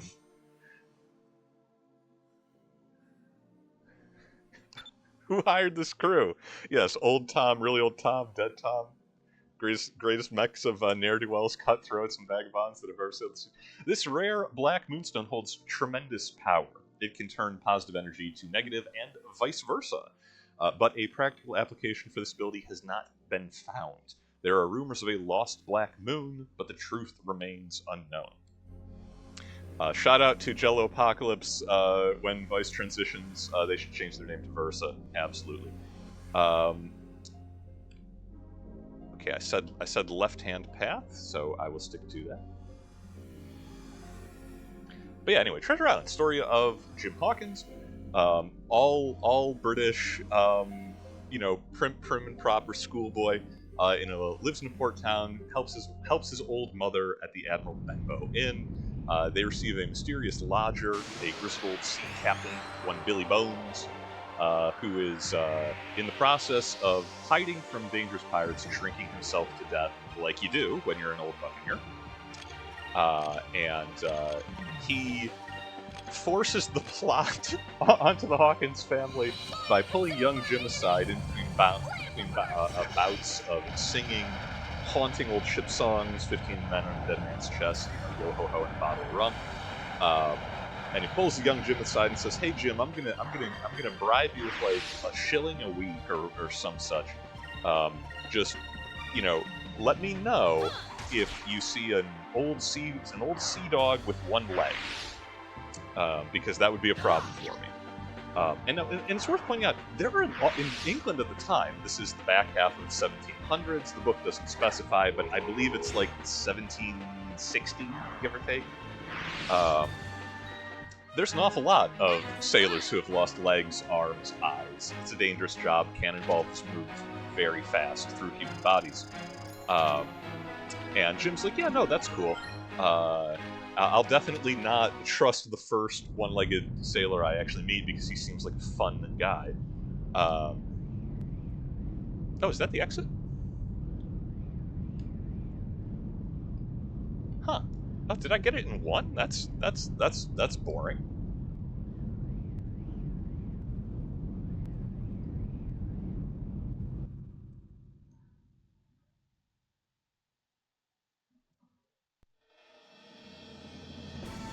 Oh, no. I did not. Okay.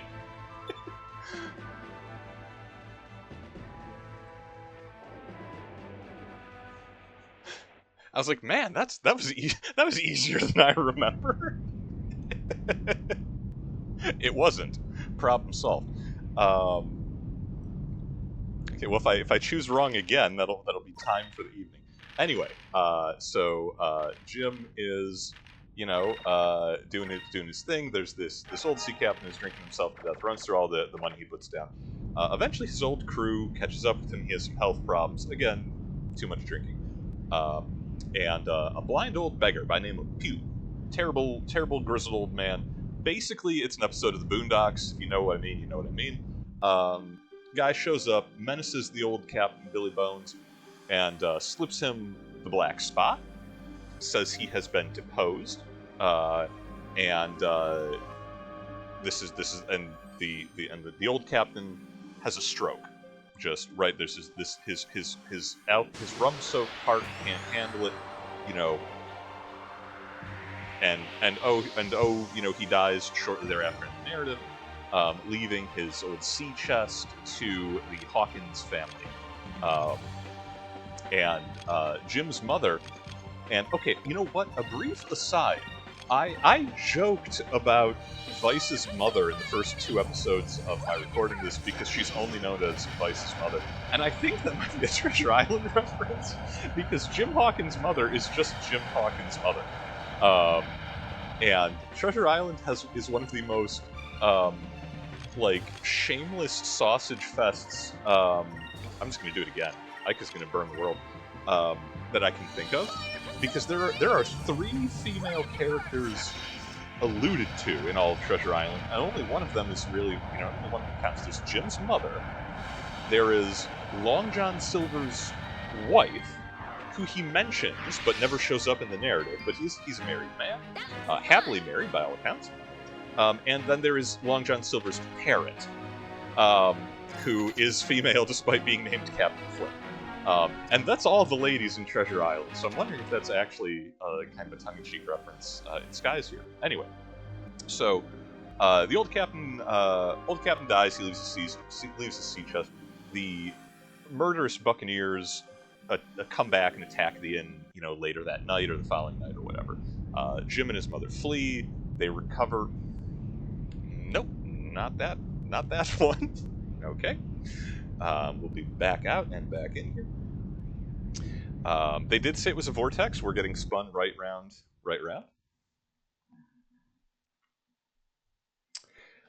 Anyway, pirates come back, the ones that led by blind old beggar Pew, and they lay siege to the inn. They get run up by the law. Pew gets hit by a carriage randomly in the street because, again, for all that he's terrible and cantankerous old murderer, he is an old blind man. But the Hawkins, in the captain's possessions, in Billy Bones' sea chest, they find a treasure map of all things, like you do, with navigational references to a otherwise unknown wild island where notorious buccaneer Captain Flint buried his treasure from his long career of nautical violence. And it's just decided, it's like, well, he's not going to need it anymore, so let's take it. Jim goes to other authority figures, the county doctor, Dr. Livesey, who was involved with treating Billy Bones while he was having his renal alcohol problems and the first strokes that he had. And the county squire, Squire Trelawney, the obligatory English gentry, because again, this is happening in the 1700s. They're like, oh yeah, cool. Pirates obviously just buried their treasure on islands. We've got a map to it. It's ours now. Ignore the fact that other pirates are actively seeking the treasure that they worked very hard and killed a lot of people to acquire. Because it was Flint's old crew that was, Pew the beggar was leading. But no, whatever. Yeah, no problems whatsoever. So Trelawney says, hey, I bought a boat. She's called the Hispaniola. I got a captain. That's Captain Smollett, and we're gonna put together a crew out of Bristol, and we're gonna get us a proper nautical crew, and then we're gonna sail to Treasure Island and find Flint's old treasure, and great. This and the plot has gone thusly. The first person they recruit out of Bristol is an old sea cook who knows everybody, who is very well connected, very well regarded, owns his own tavern, and that is veteran sailor Long John Silver. Notably, who has one leg, Jim Hawkins, despite having been warned multiple times earlier in the narrative to specifically beware of a one-legged old buccaneer. Obviously, the captain didn't mean this one-legged buccaneer, because Long John is charming and friendly and gregarious and seems an educated and erudite man, and is not at all, this demonic figure that that Jim is expecting. Long John Silver is, of course, he was, sailing master and quartermaster for Captain Flint. He is a murderous pirate, and Long John, as noted in the question for Rude Soldier Dan, Long John is then responsible for hiring all of the rest of the crew. They just, it's like, oh yeah, no, sure. Oh, we've got you know, this silver fella, he knows everybody. He's put together a great crew for us, and like 70% of the crew of Hispaniola are Captain Flint's old pirates, because Long John is of course planning on staging a mutiny, murdering, you know, captain and crew and the squire and the doctor, and recovering Flint's treasure for himself. This is the funniest, well, not the funniest, but one of the incredibly funny sight gags, of course, in the Muppet version of this. As it's like, I've never seen a greater crew of cutthroats and ne'er-do-wells and wastrels in all my years at sea. And they're not wrong about that. Anyway, ship gets under sail, and it's schnapps all around. It's rollicking high adventure. Again, our protagonist is a 14-year-old boy. This is his first time at sea. He's having a great old time. He's making friends with Long John. It's an easy cruise. The Hispaniola sails great. She's well handled. Captain Smollett is a stick in the mud. He's an old Admiralty man. He is a, you know, stiff upper lip. No favorites aboard my ship. No lollygagging. No slacking off. Spoiling hands makes for the devil's work, etc. He's meant to be the old fuddy-duddy that just he isn't enjoying this rollicking cruise to recover pirate treasure. Even Jim, as our narrator, is like, man, he's no fun. And okay, the left tunnel took us back out, so we're going to go slightly to the right this time. And Jim happens one evening on board ship. There are random disappearances. Mr. Arrow, the first mate, is getting access to rum, which should be under lock and key. He falls overboard, supposedly at night. No one quite sees it, but he doesn't report in, and he's missing the following morning. And anyway, Jim Hawkins, hiding out aboard deck one night, being lazy and trying to steal some fruit from a barrel of apples, happens to overhear Long John arranging a mutiny with his second in command at this point, despite the fact that the mutiny isn't official yet, is Israel Hands, who is noted as being Captain Flint's old gunner. Again, as mentioned in our last week's session, Israel Hands was a real person. He was a lieutenant that sailed with Blackbeard, and apparently he survived. You know, he was not on Blackbeard's last cruise, and he would go on to die on Treasure Island.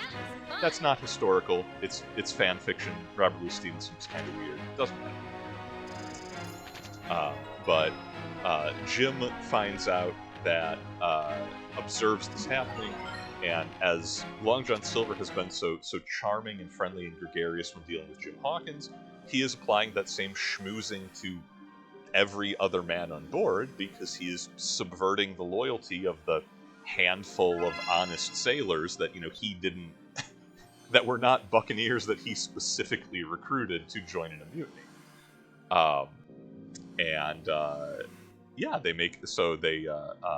Jim takes this information to the captain and the officers. They don't have a marine complement on board.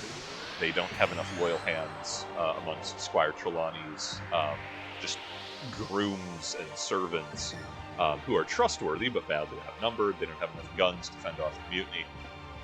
So the officers decide, with Captain Smollett's direction, who he gets in a very well-deserved "I told you so," and Trelawney has to own himself as an ass, having declared Captain Smollett to be downright un-English for his heavy hand and eye towards naval discipline.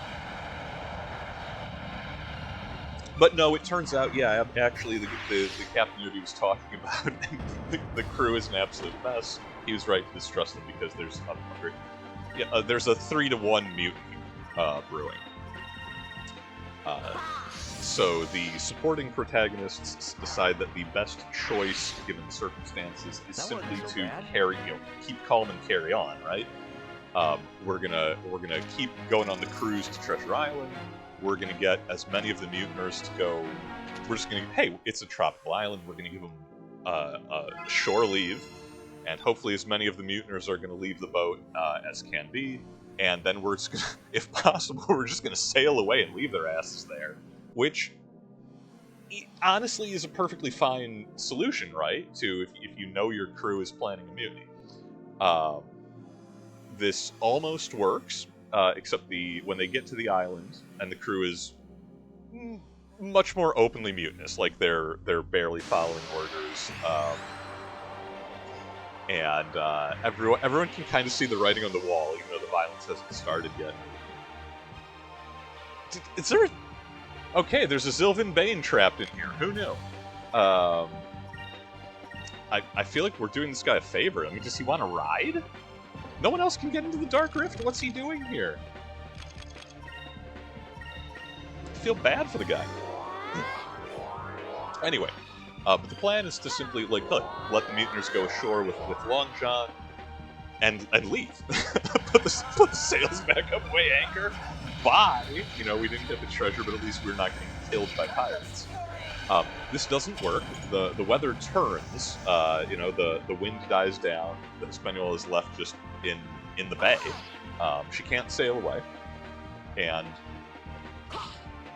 with the hands going ashore, or the crew going ashore for leave that has been granted, Jim Hawkins decides to get all protagonist style and adventurous, and goes along with them. I don't exactly recall why, but it's this is just it's the best idea he comes up with. Sure, why not? But that leaves the adults in the room loath. Even if they were able to sail away, they would not want to abandon Jim, you know, to murderous pirates. Frankly, you know, kid goes ashore when you tell him not to. Maybe try out with pirates.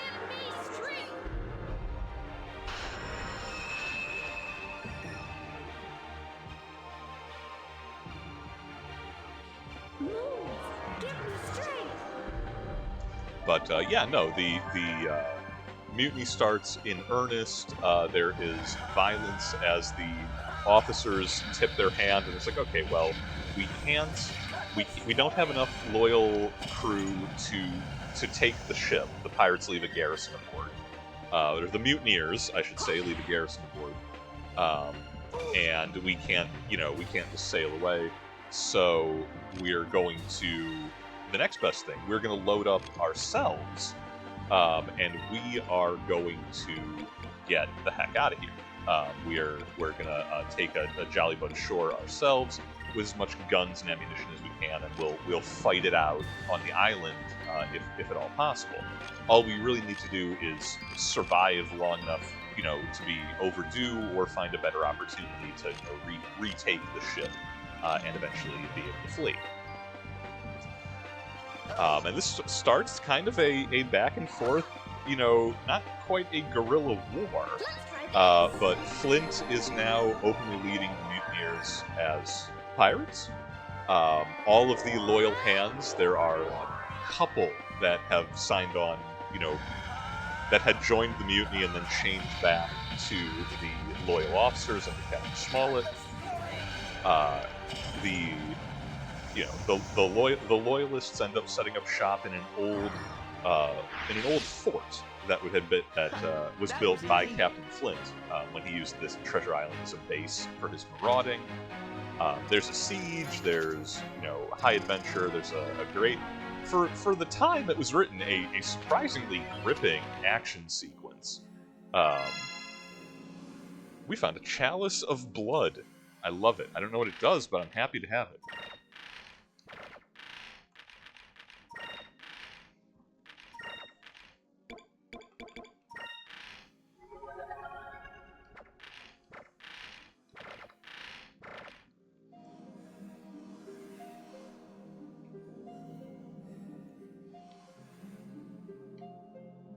Let's try door number 3.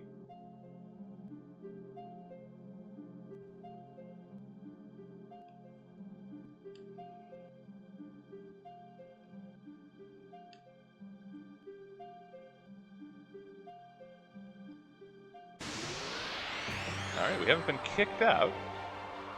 We're going to be running a little bit late, but seems like I don't think I can't save the game in here because it's a dungeon until I find a save point. We're going to soldier forward. What was I saying? Anyway, while all this is going on, Jim is exploring the island, trying to, outsmart and stay ahead of the pirates. Long John makes it abundantly clear that he would greatly prefer it if, this actual child just kind of joined his crew, because the alternative is murdering a child. And he might be a mutineer, he might be a career pirate, and he murders men on screen unprovoked. But he still doesn't want to kill a kid if he can avoid it. That's just gauche. Jim is, however, a plucky British lad and refuses to go along with the pirates, even at hazard to his own quest. And he finds one of the remaining principal members of the cast, and that is old Ben Gunn, a man who was marooned on this island. He was one of Flint's crew. He was a contemporary of Long John and Israel Hansen Pugh. After Flint, quote, drank himself, or died of rum at Savannah, that is to say, retired to the west coast or the east coast of the United States, drank himself to death, good nautical retirement.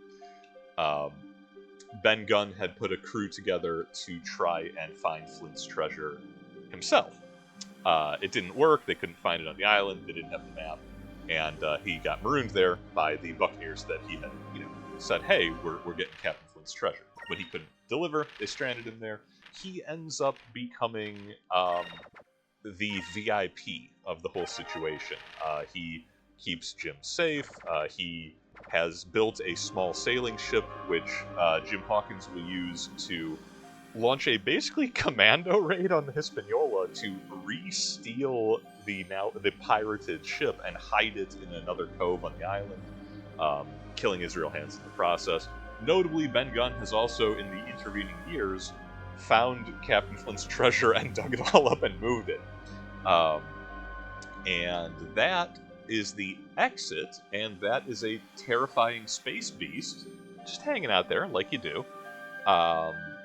And I think that, since we found this convenient inter-dungeon save point, I believe that is where we will call it for the evening, because we are just a little bit past 9 o'clock, and this is a boss fight, followed up by another boss fight immediately thereafter, if I remember correctly. So, monsters and the Eastern Skies, the next time we pick up. In the meantime, thank you for joining us. Thank you for listening to me ramble on more threadlessly than normal as we forge our way through the Dark Rift. And as ever, take care of yourselves, take care of each other, and fair winds following seas, and I will see you in the next one.